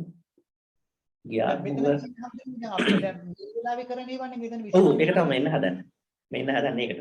දැන් ගියාත්මවල කරපුවා තමයි ඒ 29. ගියාත්මේ මේ ටික තමයි ගියාත්ම කරපු ටික තමයි සංස්කාරවල තියෙන්නේ. අපි මේ 29 නේ කරලා තියෙන්නේ. මේ 29 මොනවා හරි ටිකක්. දැන් මේ ජීවිතේ කරන්න ටික තියෙන්නේ කොහෙද? කර්ම භවය. එතකොට එතන දැන් උත්සාහ කරන්නේ කියන්නේ එතනදී ඔය උත්සාහ කරන්නේ කර්ම භවය නේද කියන්නේ? කර්ම මොන වටේ ගැන කියන්න හදන්නේ? කම්ම භවයට අදාළ. කර්ම වටේනේ. කර්ම වටේ නේද? ඔව්. කර්ම වටේ. කර්ම වටේ කියන්නේ ඇත්ති කියනවා අපි කර්ම හදන්නේ කොහොමද? අපි කර්ම හදලා තියෙනවා ගිය ආත්මවල. මේ ජීවිතෙත් කර්ම හදනවා. ඕක විපාකත් එක්ක පටලව ගන්න එපා. මෙතන කියන්නේ ගිය ආත්මේ අපි හදලා තියෙනවා කර්ම මෙහෙත් හදනවා. ඒක ගිය ආත්මෙත් හැදී මේ 29 මෙහෙත් හදන්නේ මේ 29. එහෙම නේද? ගියාත්ම වල හැදුවෙත් මේ 29 මේ හදන්නේ 29 වෙනස මොකද්ද? අර අතීතේ කරපු චේතනා 29 මේවා මේ ජීවිතේ කරන චේතනා 29. පැහැදිලි නේද? ඒ කියන්නේ මේකෙන් මේ විපාක සිතක් හැදුනා විපාක කතාවක් මේක නෑ. විපාක සම්බන්ධයක් නෑ. ඒ විපාකට කියන්නේ විපාක වට්ටෙට. විපාක වට්ට. අන්න විපාක වට්ටේදී ඒ ටික තියෙනවා. දැන් මේ 29 තමයි අපි කුසල් අපි කියනවානේ මෙතන මේ තියෙන්නේ. පුඤ්ඤාභි සංඛාර අපුඤ්ඤාභි සංඛාර අනිඤ්ඤාභි සංඛාර වල හදන්නේ මේවනේ හදන්නේ. ඒතර ගිය ජීවිතවල අපි හදපුවා අපි කියනවා සංඛාරයක්. දැන් අපි දැන් මේ මොහොතේ අපි මොකද දැන් මේ මොහොතේ ඉන්නකොට ඔන්න ගිය ජීවිතේ මම මොනවා කළාද මෙතෙන්ට ආවේ. මම මෙන්න මේ 29 තමයි කරලා තියෙන්නේ. දැන් සමහරුන්ට තියෙනවානේ සැකනේ ගිය ජීවිතවල මම මොනවද කරේ කියලා නේද? අන්න මේ 29 කරලා තියෙන්නේ. 29 මොනවා හරි. ඇත්ත වශයෙන්ම රූපාවචර හෝ අරූපාවචර වෙන්න බෑ. මොකද ඒව කරා නම් මෙහෙ ඉන්න බෑනේ. එතකොට 20ක් තමයි කරලා ඇත්තේ. එතකොට දැන් ක්ෂණ සම්පත්තිය ඇතු වෙන නිසා එතකොට ඔය 20 අතරේ මොන හරි තමයි වෙලා තියෙන්නේ. අපි 29ක් කියලා ගමුකෝ මේ විග්‍රහයනේ. මේ ජීවිතෙත් අපි වෙන දෙයක් කරන්නේ නැහැ. ඔය කොච්චර ලොකුවට අරමුණ කරන්න ගියත් නේද? ඔය විශාල අරමුණ මොනවා කරන්න ගියත් අන්තිමේ ඔය 29 තමයි කරගන්නේ. සමහරව ඉන්නව නේද නිකන් මැරෙන්න කලින් මහා අමුතු දේවල් ටිකක් කරන් මැරෙන්න ඕන කියලා. ඉන්නව නේද?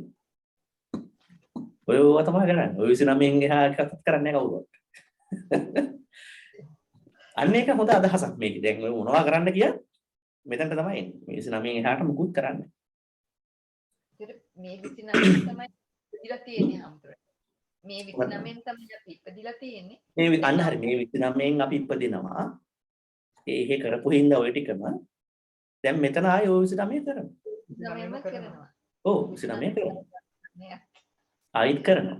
දැන් මේක අපි සරලව ගත්තොත් මේ මොනවද මේ චේතනා මේ වොලිෂන් එක දැන් අපි හිතමු දැන් අපි කර්මය ගැන කතා කරද්දී කියනවානේ මොකක්ද අපි කියන්නේ චේතනාන්විතව යමක් කරාම කර්ම හැදෙනවා කියලා. මේ චේතනාන්විතව මොනවද කරන්නේ? දැන් කර්ම හැදෙනකොට මොනවද එකෙන් කරන්නේ? මෙන්න මේ 29. එහෙනම් චේතනාන්විතව අපිට 30ක් කරන්න පුළුවන්. 31ක් කරන්න පුළුවන්. 32ක් 33ක් 34ක්. එහෙනම් අපට එන සියලුම චේතනාවන් කැටගරයිස් වෙන අභිධර්මයේ කීයකටද? 29කට පමණයි. ඉතින් දැන් මේ කාමාවචර ලෝකේ ඉඳන් කෙනෙකු රූපාවචර ධානයක් හදාගත්තොත් අන්න ඒ පහට එකක් කරන්න පුළුවන්. අරූපාවචර ධාන හදාගත්තොත් ඒ හතරට එකක් කරන්න ඕන. ගොඩක් වෙලාවට වෙන්නේ ඉතින් අර 20 තමයි අපිට අදාළ වෙන්නේ. ගොඩක් වෙලාවට. නමුත් කෙනෙක් ආර්ය ගමනේ යන්න උත්සාහ කළා ධානයක් නිර්මාණය කරගත්තොත් යාට අර අවසාන 9 එකක් වෙන්න පුළුවන්. නමුත් බොහෝ විට ඔය කොච්චර වැඩ දාලා කරන්න ගියත් අන්තිමට අර 20 එකක් තමයි වෙන්නේ. චේතනාන්විතව වෙන්නේ. නමුත් චේතනාවේ වර්ග තියෙන්න පුළුවන්. චේතනාව විවිධ විදියට දැන් අපි උත්සාහ කරනවානේ කියන්නේ මේ මම මෙන්න මේ චේතනාවෙන් කරා මෙහෙම කරා අරම කරා කියලා නෙමෙයි. නමුත් ඒ සියල්ලම අන්තිමට වර්ගීකරණය වෙන්නේ 20ක් යටතේ. එහෙමයි පැහැදිලි. දැන් අපි හිතමු දැන් අකුසල චේතනා 12ක් තියෙනවා මොනවද? අකුසල චේතනා 12ක් තියෙනවා මොනවද? ලෝභ මූල අකුසල චිත්ත 12නේ. 12. ලෝභ 8යි, දෝෂ 2යි, මෝහ 2යි. නේ? එතකොට එහෙම තමයි ඒක කියන්නේ නේද? දැන් ඒකෙත් තියෙනවා ද්වි හේතුක, ත්‍රි හේතුක නේද? ඒවත් තියෙනවානේ. ඒක හේතුකක් තියෙනවානේ. ඒක හේතුක චිත්තක් තියෙනවා ඒකනේ. මොකද්ද ඒක හේතුක චිත්ත ඒක තියෙන්නේ? ඔය අකුසල් වල තියෙනවා ඒක හේතුක චිත්තේ. එක හොඳ ප්‍රශ්නයක් නේද ඒක? ඔය ප ဋ ාණ වලින් පොඩ්ඩක් කරන්න පුළුවන් දැන්. දැන් අපි කියනවා ඥාන සම්පයුක්ත කියලා අපි හොඳ කුසල් කරද්දී ත්‍රි හේතුකෝ පින්කමක් කරනවා. ඥාන විප්‍රයුක්තව පින්කම් කරද්දී ද්වි හේතුකෝ අපි පින්කම් කරනවා. ඒක හේතුකෝ. කියන්නේ එකයි. ලෝභය හරි දෝෂය හරි මෝහය හරි. ඒ මෝහ චිත්තේ ඒක හේතුකයි. අවසාන මෝහ චිත්ත දෙකක් තියෙනවා. නේද? අන්නේ දෙක ඒක හේතුකයි. ඒකට ඒක ගොඩක් නෑ එක හේතුව. මෝහය කියන්නේ ලොකුම හේතුව. ඒ තියනමුත් හේතුව නෑ ඒකට. මෝහය විතරයි. එහෙනම් දැන් මෙතන අපි නැවතත් බලමු. අපි චේතනා ආරෝමය කොච්චර හදාගන්න ගියත් චේතනා තියෙන 29. අපිට ගොඩක් වෙලාට අදාළ වෙන්නේ චේතනා 20යි. ඉතින් දැන් කෙනෙක්ට හිතනවා නම් ලෝභය දෝෂයයි යටපත් කරගෙන පින්කමක් කරා කියලා අන්න මහා කුසල චේතනා තමයි යා කරගන්නේ. කෙනෙක් හිතනවා නම් ලෝභ දෝෂ මොහ තුනම යටපත් කරගෙන පින්කම කරා කියලා අන්න ඥාන සම්පයුක්ත කුසල තමයි යා කරගෙන. ඒ චේතනා යාට පහළලා තියෙන්නේ. දැන් හොඳට බලන්න පින්කම් කරපු අවස්ථාවල කොහොමද කරගෙන තියෙන එක දැන් ඔන්න හොඳ අවස්ථාවක් මේ කල්පනා කරන්න. ඒ වගේම දැන් ඔය දෙකටම අයිති වෙන්නේ නැතිව මොන හරි කරා නම් ඒ කියන්නේ අනිත්‍යවට තමයි යන්නේ කියන්නේ. එක්ක රූපාවචර අරූපාවචර එක්ක අකුසල. අහේතුකයක් සම්බන්ධ නැහැ. මම හිතන්නේ පැහැදිලි ඒක නේ. තමනවත් තියෙන්නේ.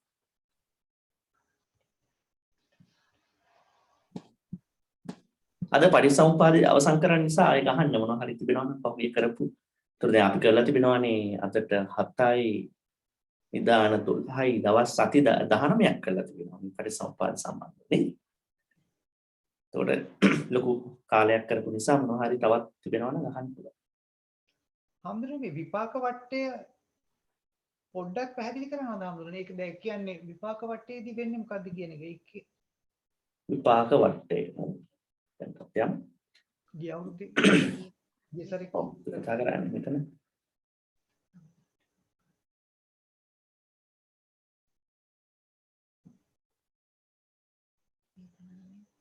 ඒකට විපාක වටය කියලා කියන්නේ ඇයි හම්දුනේ?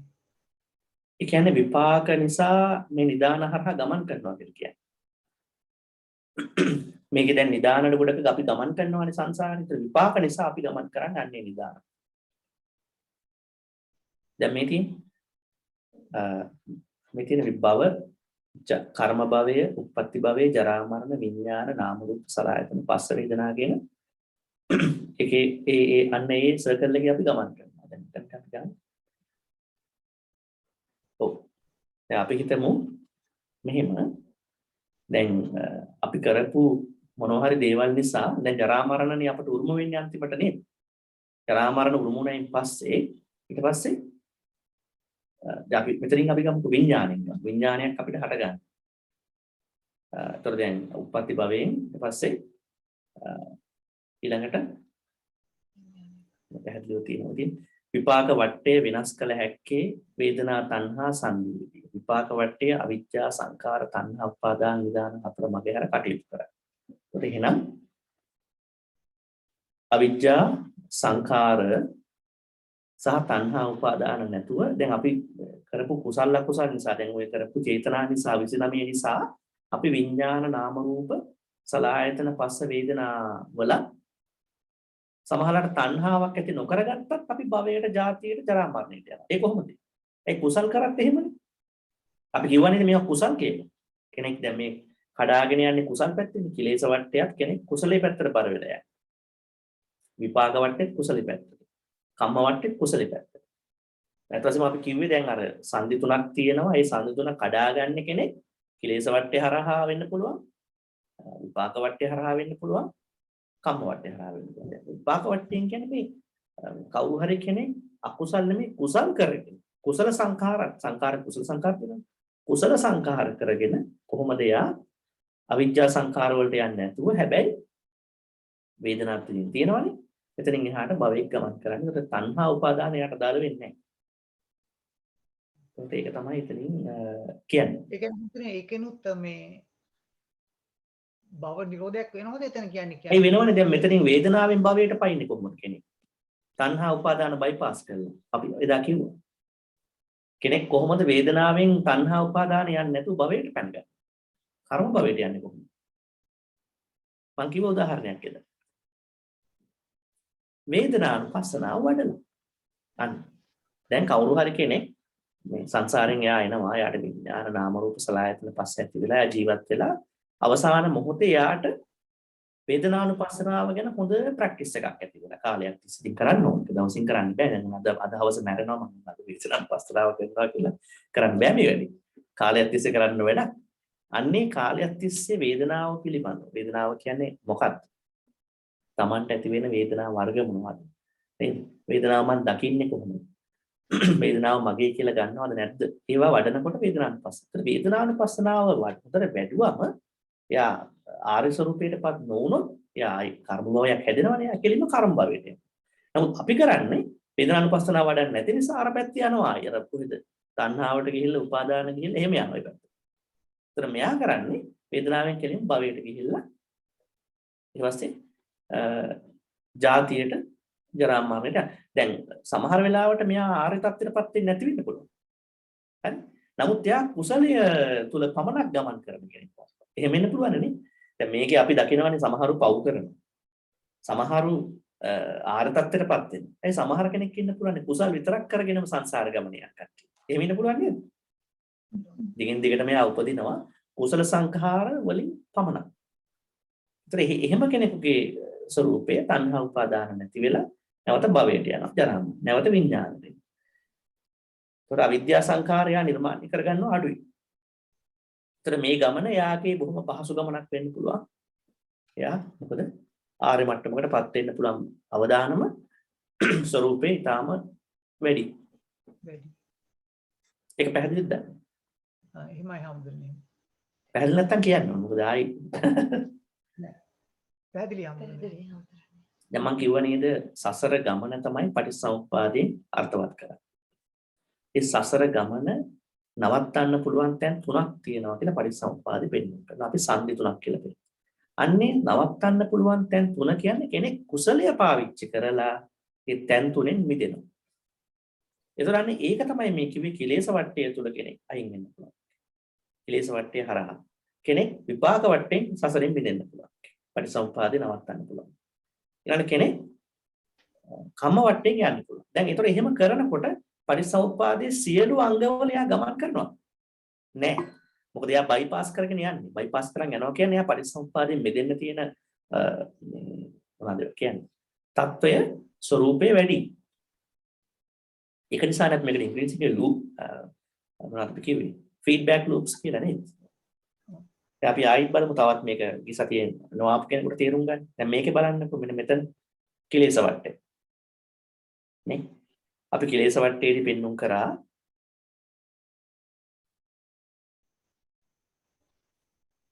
මේ විචාවෙන් අවිචාව නැති කිරීම. මේ කියන්නේ ඔන්න දැන් ඔන්න අවිද්‍යාවනේ දැන් ඔන්න අපි හිතමු මෙහෙම මේක මේ ජීවිතේ කතාවක් ගොඩක් වෙලා. මේ කියන්නේ කිලේශ වට්ටේ. මේක අදාළ වෙන්නේ කාටද ගොඩක් වෙලාවට? මේ ජීවිතේ කවුරු හරි ගොඩාක් විද්‍යා කියන්නේ චතුරාර්ය සත්‍ය ත්‍රිපරිවට්ට ද්වාදසාකාරයෙන් අවබෝධ කරගන්න යන අවස්ථාවක් මේකට. පරිසම්පාදයෙන් මිදෙන්නේ. කියන්නේ එයා විද්‍යාව හදා ගන්නවා. තෘෂ්ණාව නැහැ, උපාදාන නැහැ. එතනින් එයාගේ මේ ගමන අවසන් වෙනවා. එයා යන්නේ තුනක පමණ.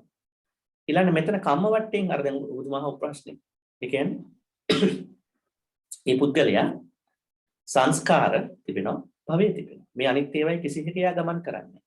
එයා කල්පනා කරනවා චේතනා 29ක් කරා මම ඉපදලා තියෙනවා සංස්කීය ජීවිතවල කරපු නිසා මෙතෙන්ට එනවා එයා. එතනින් එයා කල්පනා කරනවා දැන් තියෙන්නේ ඒ ටිකමයි කියලා එයා මේ දෙක අතර ගනුදෙනුවක් හරහා පමණක් සසරින් මිදෙනවා. අනිත් ඒවා යන්න යට අවශ්‍යතාවයක් වෙන්නේ නැහැ. එහෙනම් අපි අදහස් කරන්න ඕනේ මෙතන මෙයා අකුසල චේතනා නෙමෙයි කරලා තියෙන්නේ කියලා නේ. එහෙම නේද? අකුසල චේතනා කරා නම් ආයේ මෙහි යන්න එපේ. නමුත් මෙයා අර මහා කුසල වගේ දෙයක් කරගත්ත කෙනෙක් වෙන්න ඕන. ඊළඟට විපාක වට්ටේ දැන් අපි කතා කරා. විපාක වට්ටේ වෙන්නේ එයා වේදනානුපස්සනාව වඩලා කොහොමද සසරින් මිදෙන්නේ. අපි අන්තිමටම කිව්වා කිලේශ වට්ටේ කියන්නේ මේ ජීවිතේ චතුරාර්ය සත්‍ය අවබෝධය විද්‍යාවෙන් අවිද්‍යාව නැති කරනවා. එතනින් මිදෙනවා. විපාක වට්ටේ කිව්වේ වේදනානුපස්සනාව වැඩි වීම. කම වට්ටේ කිව්වේ කුසල සංඛාර පමණක් වැඩි වීම. අකුසල සංඛාර නෙමෙයි කුසල සංඛාර පමණක් වැඩි වීමෙන් එයා සසරින් මිදෙනවා.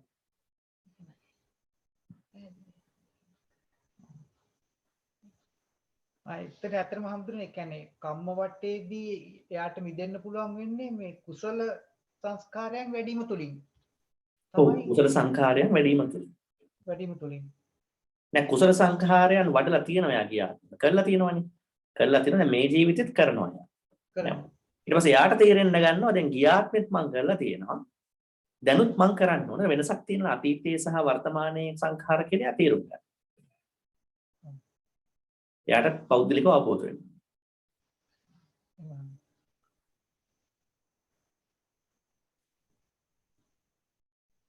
ඊළඟට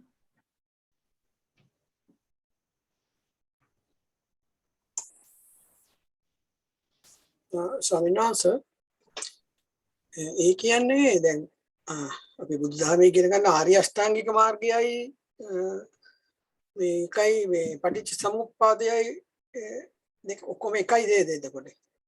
නෑ පටිච්ච සමුප්පාදය කියන්නේ අපි සසර පවතින්නේ ඇයි කියලා හොයාගන්න තැන. අපි මේ සංසාරේ පවතින්නේ ඇයි? ඇයි අපි මේ අපිට මොකද්ද මේ වෙලා තියෙන්නේ? මෙහෙම වුණේ ඇයි කියලා හොයාගන්න තමයි අපි කියන්නේ පටිච්ච සමුප්පාදය. ආරෂ්ඨායක මාර්ගය කියන්නේ මේ ඒකට හේතුව හොයලා කරන්න ඕන දේ නේ කියන්නේ. ඒක මෙදෙන්න කරන්න ඕන දේ. ඒක අපි කියන්නේ විද්‍යාව කියලා නේ. මම්රුත් කියනවා නේද? විද්‍යා උදපාද කියලා කියන්නේ. ඔව් ඔව්. ධම්මචක්කප්පවත්තන සූත්‍රය. විද්‍යා උදපාද. එහෙම නොවිච්ඡයට අවිද්‍යා උදපාද නේද? විද්‍යාව බහලා දින ඔක්කොමයි. මේ විද්‍යාව බහලා නැහැ. ඊළඟට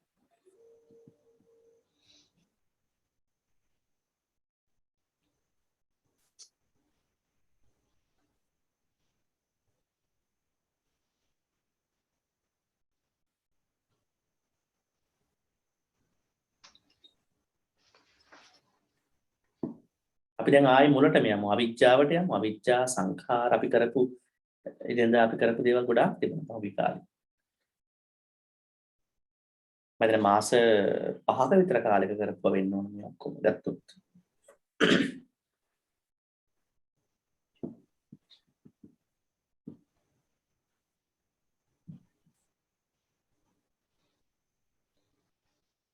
අපි යමු මේ සංදි තුනට පොඩ්ඩක් යමු අවසන් කරන්න කල.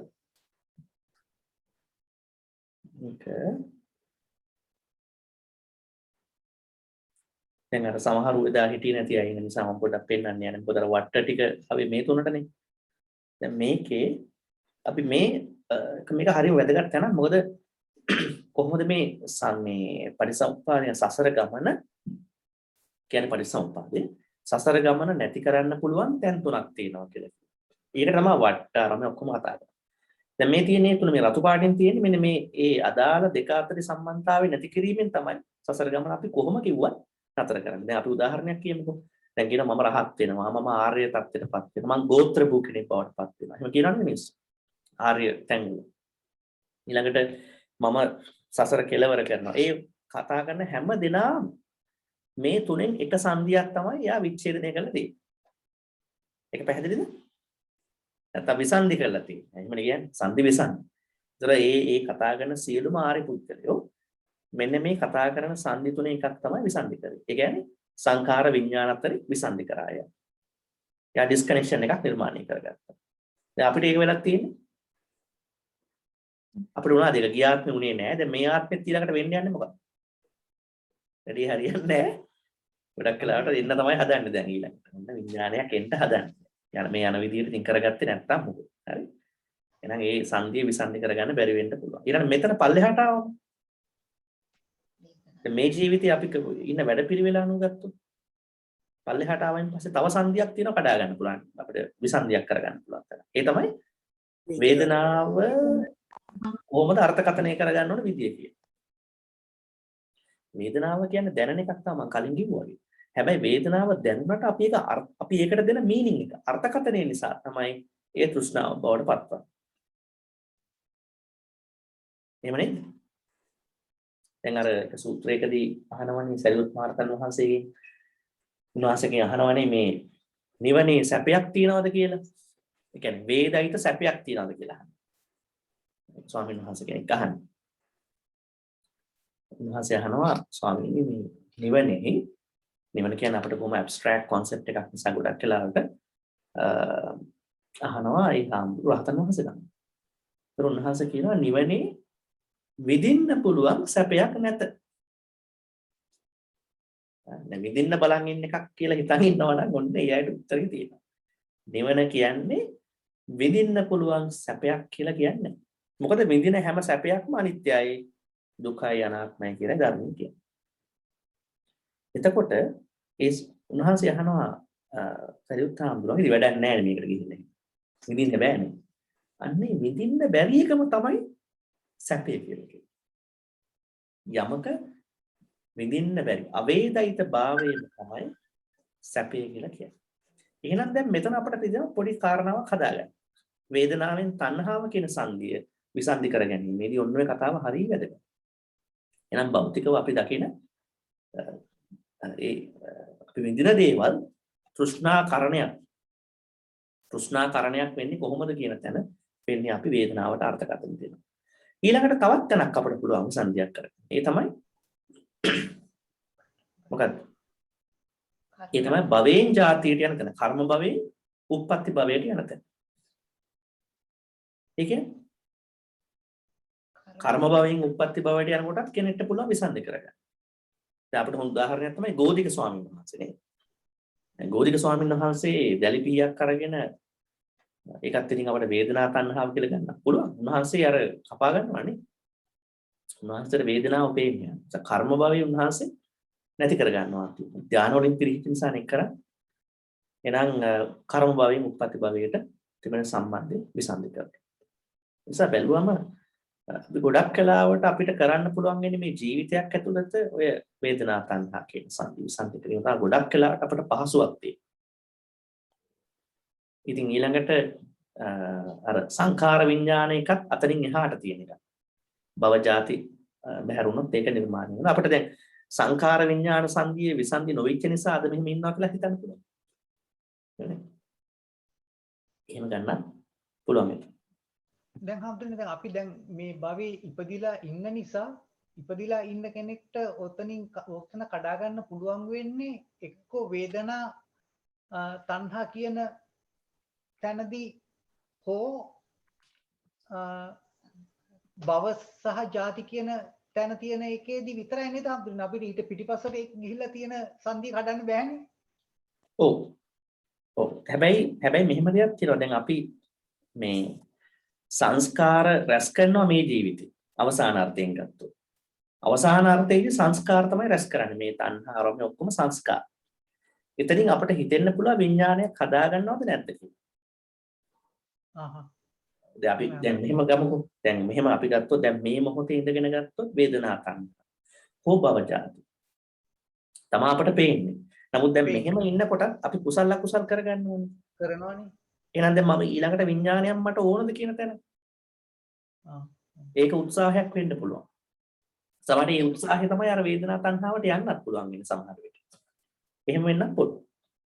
හමුදුරනේ ඒක කොහොමද කරගන්නේ හමුදුරනේ? සංස්කාර වලින් විඥාන හදන එක. හැදෙන එක. සංස්කාර කියන එක ගැන තමයි අපි දැන් සාකච්ඡා කරන්නේ. සංස්කාර හැදෙන්නේ චේතනා 29ක් කරහා කියලා. ඒතර ඒ 29 නිසා විඥාන නිර්මාණය වෙනවා කියන එක අවබෝධයක් ඇති කරගන්න අවශ්‍යයි. ඒතර දැන් මේ ජීවිතේ විතරක් දැන් මේ පටිසමුප්පාද කියන්නේ මුළු සංසාර ගමනක් අර්ථකථනය කරන එකනේ. එතකොට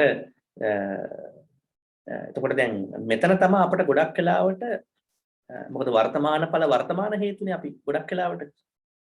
එතන තමයි අපි කරන්න පුළුවන් දේ තියෙන්නේ. ඒ කිරීම හරහා අපිට භවජාතිය සහ සංකාර විඥානත් අදාළ වෙනවා. දෙක අදාළ යනවා. මොකද කරන්න පුළුවන් දේ තියෙන්නේ වේදනා තණ්හා තමයි ගොඩක් වෙලාවට. ගොඩක් අය මේක කල්පනා කරන්නේ ඇත්තටම දැන් වේදනා තණ්හා විග්‍රහය විසන්ධි කරනකොට සංඛාර විඥානත් භවජාතිත් නැති වෙනවනේ. නැති වෙනවා. එහෙම ගන්න පුළුවන් ඒක. නමුත් කෙනෙක් හිතුවොත් මෙතනින් මේක කඩාගන්නේ කොහොමද මෙතනින් මේක කඩාගන්නේ කොහොමද කියලා හිතුවොත් අදහසක් නොවෙන්න පුළුවන්.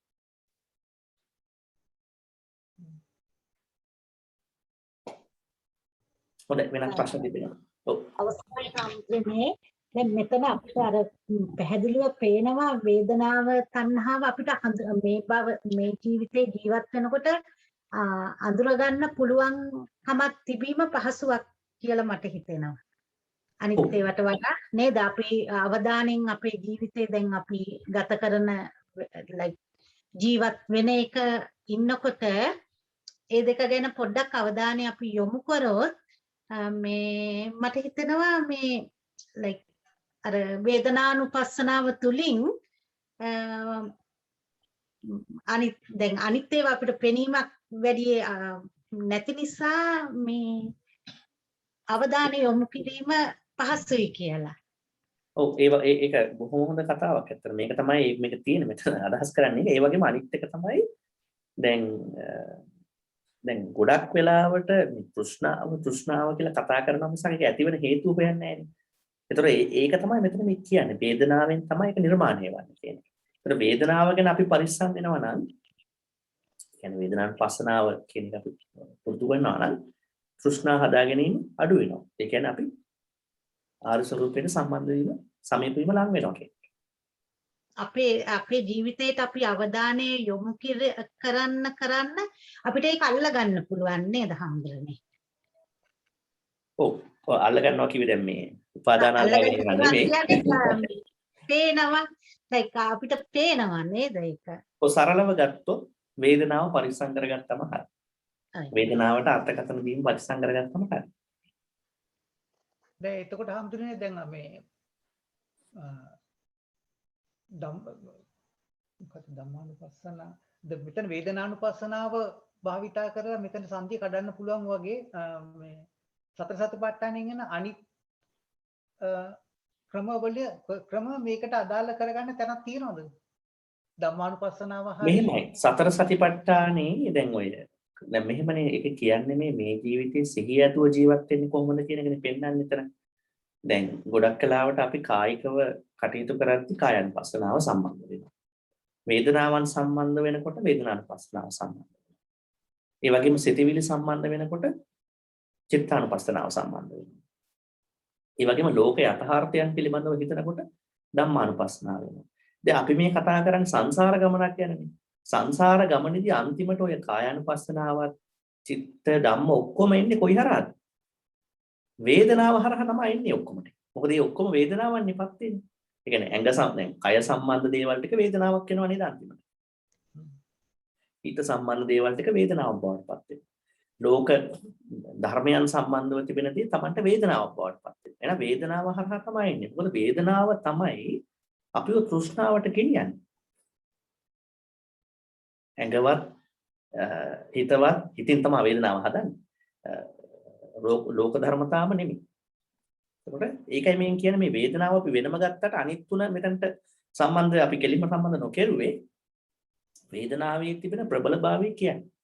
වේදනාව කෙනෙකුට මේ අර අපි කියන්නේ මේ මිදීන් කියන දේවල් පිළිබඳව මේ මොහොතේ ඉන්න පුළුවන් නම් ඒකට ලොකු අදහස් අර්ථකථන ඇති කරගන්න නැතුව එයාගේ ඊළඟ ස්වરૂපේ නිර්මාණය වෙන එක අඩුයි. මොකද වේදනාවට අපි ගේන්නේ ලෝභ චෛතසිකේ නේ. එහෙනම් අපි තෘෂ්ණාව හදනවා. හම්දුනේ කමක් නැද්ද මේ ප්‍රශ්නේ? මේ දැන් ඇත්තටම හම්දුනේ මේක ප්‍රායෝගිකව පුහුණු කරනකොට දැන් වේදනාව කියන්නේ විඳීමනේ අපි. එතකොට මට මම අහන්නේ ඒක දැනගන්න ඕන හාමුදුරනේ දැන් හැම දෙයකටම අපි විඳීමක් තියෙනවානේ. දැන් ආහාර ගන්නකොටත් විඳීමක් තියෙනවා. ඒකට අපි එතන පුරුදු කරන්න ඕන අර ආහාරයේ පටික්කුලතාවය මෙනෙහි කිරීමෙන්ද ප්‍රත්‍යවේක්ෂා කිරීමෙන් එහෙමද හාමුදුරනේ දැන් ඇඳුමක් අඳිනකොට විඳීමක් තියෙනවා. අපි ඒක නවත්ත ගන්නේ කොහොමද එතකොට? ඔව් දැන් පටිච්චසමුප්පාදේ කතා කරන්නේ චක්කු සෝත ගාන දිවහා කාය මන කියන සම්පස්සජා වේදනාවන් කතා කරන්නේ. එතකොට ඊළඟට අනිත් පැත්තෙන් ගත්තොත් දැන් සාමාන්‍ය ජීවිතේට අපි වේදනාව ගෙනාවොත් අපට ඇති වෙනවනේ වේදනා වර්ග තුනක්. මොකක්ද? සුඛ වේදනා, දුක්ඛ වේදනා සහ අදුක්ඛ මසුඛ වේදනා. තව වචන උපේක්ඛා. එතකොට එතන උපේක්ඛා කියන්නේ අරක නෙමෙයි. අර ලොකු උපේක්ඛා සංකල්පේ නෙමෙයි. එතන කියන්නේ මදහත් කියන්නේ සපත් දුකත් නොවෙනවා කියන එකයි. එතකොට දැන් අපි මේ තුනනේ දවසේ ගත කරගන්නේ. ඒකට බුදුහාමුදුරුවෝ පෙන්눔 කරන්නේ සුඛ වේදනාව, දුක්ඛ වේදනාව දකින්න ඒකට ලෝභ චෛතසිකය ගේන්න එපා කියලා කියනවා. දැන් කැම ටිකක් කනවා කියන එකේ ගැටලුවක් නැහැ. නමුත් ඒකට ලෝභය නිර්මාණය කරගන්න එපා කියනවා. එතකොට ඒ කැමැත්ත සහ ඊළඟ අකමැත්තට දෝෂය නිර්මාණය කරගන්න. දැන් හිතන්නකෝ තමන් අකමැති දෙයක් තියෙනවා. පුද්ගලයෙක් කියනවා දෙයක් තියෙනවා. සමහරවිට මතවාදයක් තිබෙනවා. ඒකට අකමැති වෙන්න නමුත් ද්වේෂය හදාගන්න එපා. එහෙමනේ කියන්නේ. සාමාන්‍ය උසාවියට කියන්නේ එහෙමනේ. නඩුකාරයාට දෙන්න බෑ. ද්වේෂයෙන් තීන්දුවක් දෙන්න බෑ. අපරාධකාරයෙක්ට උනත් ද්වේෂයෙන් දෙන්න බෑ තීන්දුව. ඒක වැරදි. ඒ වගේ එතකොට සුඛ වේදනාව වෙනකොට ලෝභය හදාගන්න එපා. ඒක සුඛය දකින්න. ඒකට ගැටෙන්න බෑනේ. දුක්ඛය එනකොට ඒකත් දකින්න. ඒකට ද්වේෂය හදාගන්න එපා. දැන් ගොඩක් වෙලාවට අපිට මොකද්ද වෙන්නේ? අපිට දුක් වේදනාවක් ආපු ගමන් මොකද්ද අපිට වෙන්නේ? අපිට පහළ වෙන්නේ මොකද්ද? අපේ තියෙන මේ සතියේ ප්‍රශ්න නිසා, සම්පජාන සතිවල ප්‍රශ්න නිසා මොකද්ද පහළ වෙන්නේ අපිට? අපි ඒකත් එක්ක ගැටෙනවා. ද්වේෂය හදාගන්න ඕන. ඕක නවත්ත ගන්න ඕන. ලෝභය සම්බන්ධව අපි කැමති දෙයක් ආවම අපිට ගොඩක් වෙලාට වෙන්නේ ඒක දැකලා මේ මොහොතේ ජීවත් වෙනවට වඩා අපි ඒකට ලෝභය කියනවා. තාම ඉක්මනින් ගේනවා. අන්න ඒක තමයි අඩු කරගන්න. සරලව සාමාන්‍ය ජීවිතේක. ඒකට සුඛ දුක්ඛ කියන ඒවා. අදුක්ඛ මසුඛයත් එහෙමයි. මේ දෙකම තියෙන අවස්ථා තියෙනවා. මේ අවස්ථාවල අපිට තියෙන්නේ ඒ දෙක පිළිබඳව මධ්‍යස්ථව දකින්න. හොඳයි වෙනත් ප්‍රශ්න තිබෙනවා නම් නැත්නම් අපි අවසන් කරමු. තව කාට හරි ප්‍රශ්නයක් තිබෙනවද?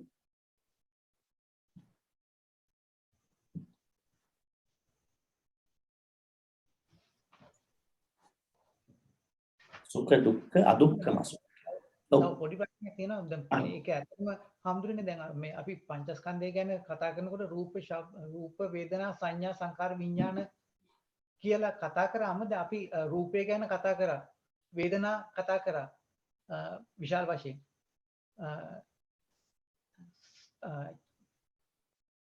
සංඥා ගැන හම්දුරනේ අපි ලොකුවට කතා කරාද කොහෙවත් එහෙම නැතු අනිත් දෙකක් කතා කරන්නේ අපි සංඥා සංකාර විඥාන කියන දෙකත් අපි කතා කරා මෙහෙමයි උතන පොඩ්ඩක් පරිස්සම් වෙනවා තැනක් දැන් පංචස්කන්ධය කියන්නේ මේ සංසාර ගමන වගේ ලොකු කතාවක් නෙමෙයි මේකේ තියෙන්නේ. පංචස්කන්ධය කියන්නේ මේ සංසාර ගමනේ එක ජීවිතයක උප්පත්ති භවයක අපට ලැබෙන සත්‍ය පුද්ගලයෙක් වෙන නිසා අපට ලැබෙන කැලි පහක්.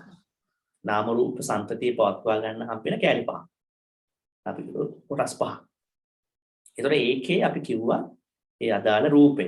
ඒ ජීවිතයේ හම්බෙන උප්පත්ති භවයේ හම්බෙන රූපය. ඊළඟට වේදනාවක් තියෙනවා ඒ රූපේ නිසා. ඒ රූපේ පවත්වාගෙන යන්නට නාම අවශ්‍ය නිසා ඒ පවතින වේදනාවට. ඒ වේදනාවයි මේකයි වෙනස් හොඳද? ඒකයි මේකයි වෙනස්. ඒ කියන්නේ එක ජීවිතයක තියෙන වේදනාව ටිකක්. මේ කියන්නේ ඒක නෙවෙයි. මේ කියන්නේ වේදනාව ග්‍රහණය කිරීම. මම මෙතනින් කියන්නේ. සාල ග්‍රහණයක් මේ සංසාර ගමනේ කරන වැඩක් මේ කියන්නේ. අරගෙන එක ජීවිතයක ඒ පොඩි කාල පරිච්ඡේදයක් කරන වැඩක්. ඊළඟට එතන සංඥා කියලා කිව්වේ සටහන් කරගෙන. හඳුනාගෙන.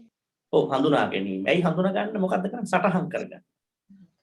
අතීතේ සටහන් කරා අනාගතයට සටහන් කරගන්න නේ. එහෙම කරනවනේ අපි නේ දැන් දේවල් ගැන එහෙම කරනවා.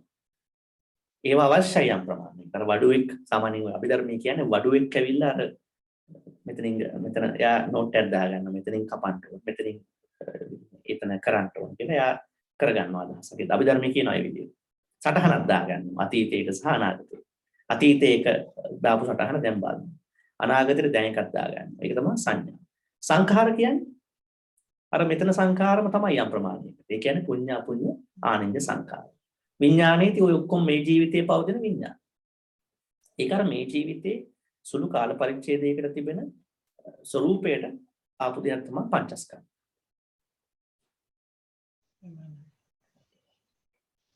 සංඥාව මේකට එන්නේ නැහැ. මොකද සංඥාව කියන්නේ නාම රූප සම්පතියක් ඇති වුණයින් පස්සේ ඒක තුල විතරක් තියෙන. සංසාර ගමනට සංඥාව කියන්නේ ඊටාම පොඩි කතාවක්. තාම සුළු බොහොම අවම මට්ටමේ කාරණාවක් තමයි සංඥාව කියන සංකල්පය. ඊට වඩා මේ සංකල්ප ලොකුද? අවිද්‍යා සංස්කාර මේ විඤ්ඤාණ අර විඤ්ඤාණ නෙමෙයි මේ කියන්නේ. මේ කියන්නේ ඒ විඤ්ඤාණයද? ඔය පංචස්කන්ධ විඤ්ඤාණයද මේ කියන්නේ? නෑ මේ කියන්නේ භවංග විඤ්ඤාණ. භවංගය කියන්නේ මොකක්ද? මොකද්ද භවංගය කියන්නේ? භවංගය කියන්නේ අපේ ඩිෆෝල්ට් එක. ඒ කියන්නේ අපි මේ උපත්තිය ලැබුවම මරණකම්ම අපිට තියෙන භවංගය. ඒ කියන්නේ අපි අරමුණු ගන්න නැත්නම් නිදා ගන්නකොට අපිට තියෙන භවංගේ වැඩ කරන්නේ. නැත්නම් මැරෙන්න බෑනේ. අරමුණු ගන්න නැත්නම් මැරෙන්න බෑ. අරමුණු ගන්නවා භවංගේ ඇතුලේ. ඒතර ඒ විඥාන කියන්නේ ඒක. මෙතන කියන්නේ ලොකු සංකල්පයක්. ඕන අපිට පංචස්කන්ධ මේ නාම රූපය ඇතුලේ පොඩ්ඩක් දාන්න පුළුවන්. නමුත් මේ කාරණා 12 ගත්තම විශාල සංසාර ගමනට සම්බන්ධ කාරණා ටිකක් තමයි.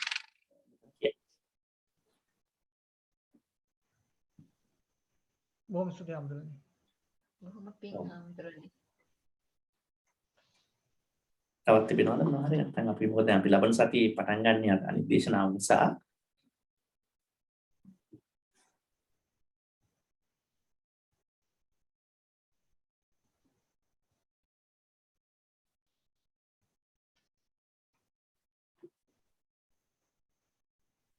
හොඳයි මම හිතන්නේ වෙනත් ප්‍රශ්න නැහැ. එහෙනම් අපි අද දවසේ මේ දේශනාව අවසන් කරමු. අද දවසේ අපි 31 වන දේශනාව අපි අද කතා කරේ පටිච්චසමුප්පාදයේ අවසාන විශ්ලේෂණය. විශ්ලේෂණ දෙක, ඒ කියන්නේ විසතාකාර විශ්ලේෂණය සහ මූල විශ්ලේෂණය. පටිච්චසමුප්පාදය කියන්නේ ඒකාකාරී විග්‍රහයක් නොවේ.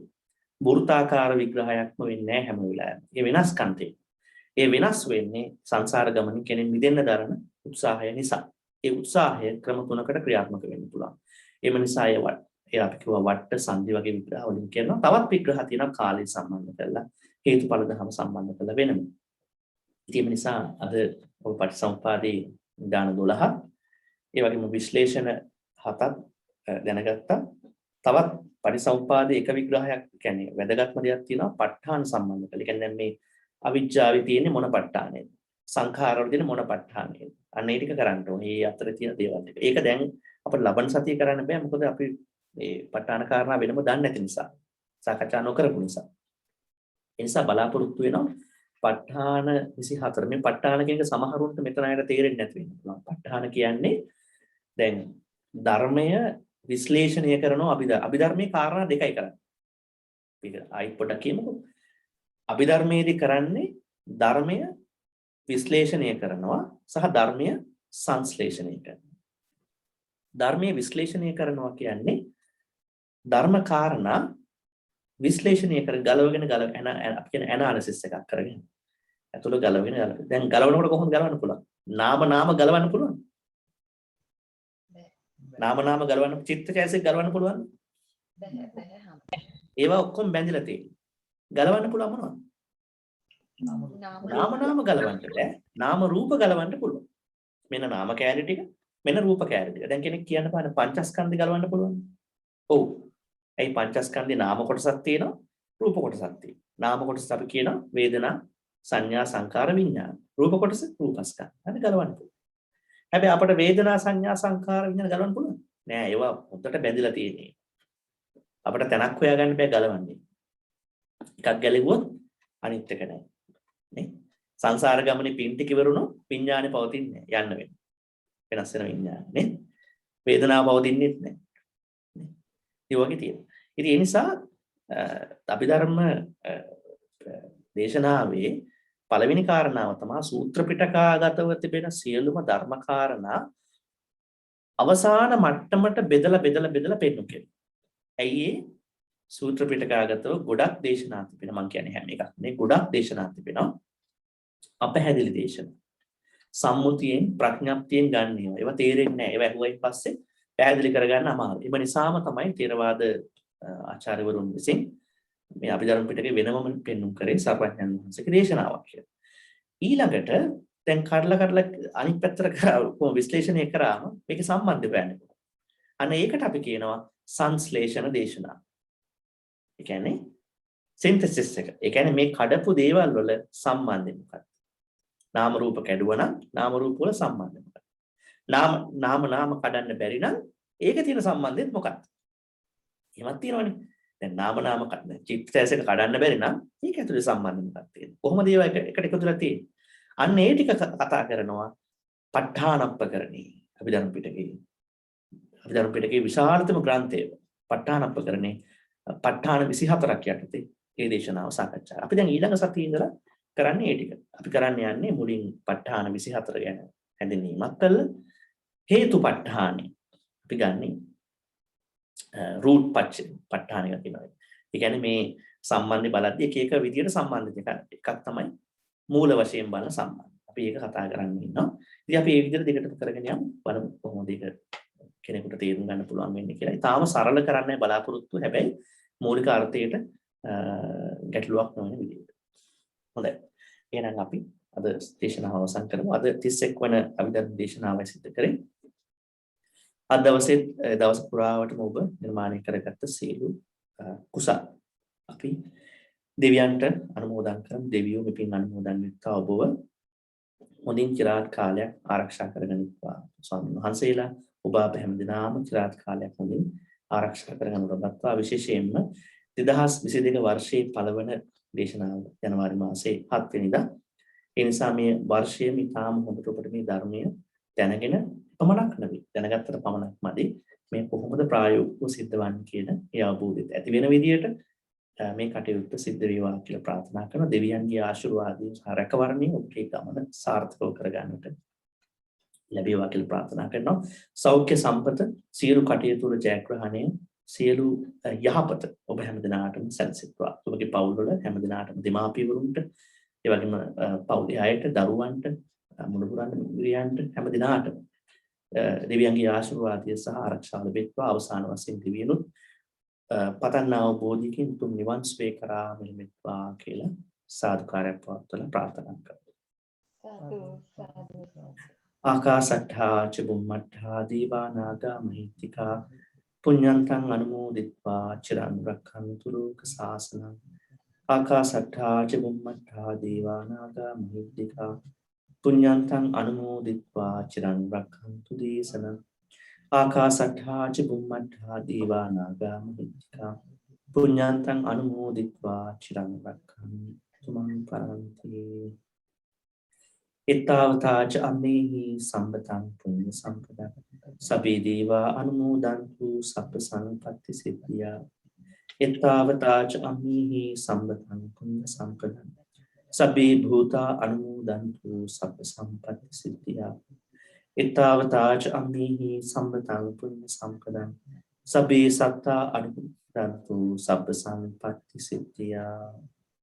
ඒ වගේම ඔබ අප නමින් මියගිය සියලුම ඥාතීන්ට පින් දෙන්නට අවස්ථාවක් කරගමු.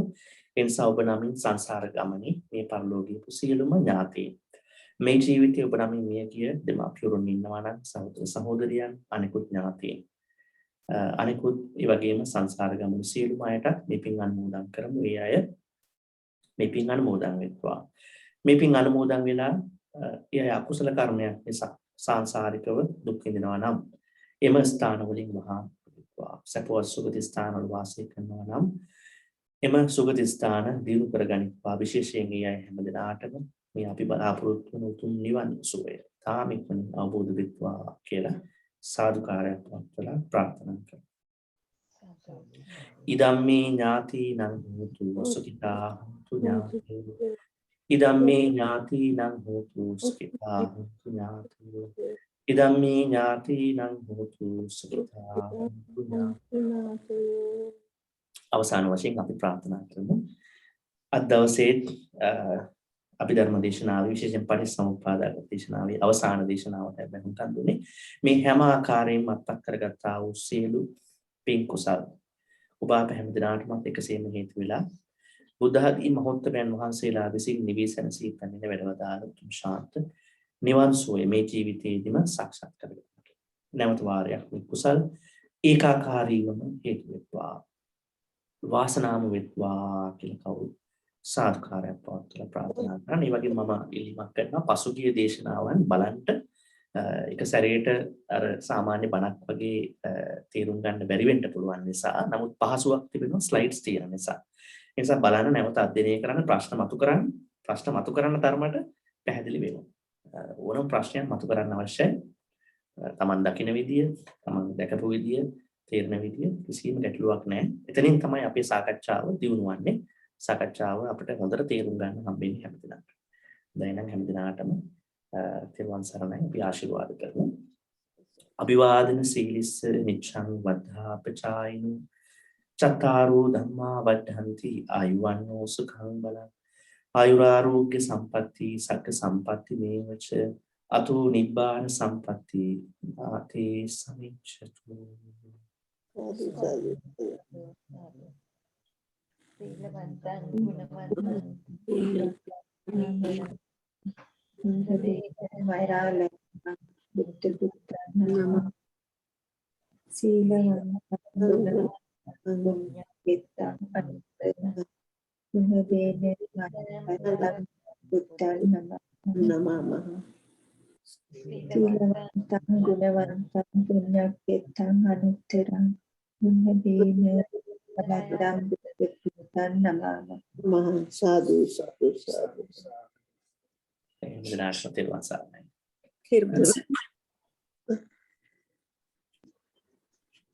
තෙරුවන් සරණයි බන්තේ.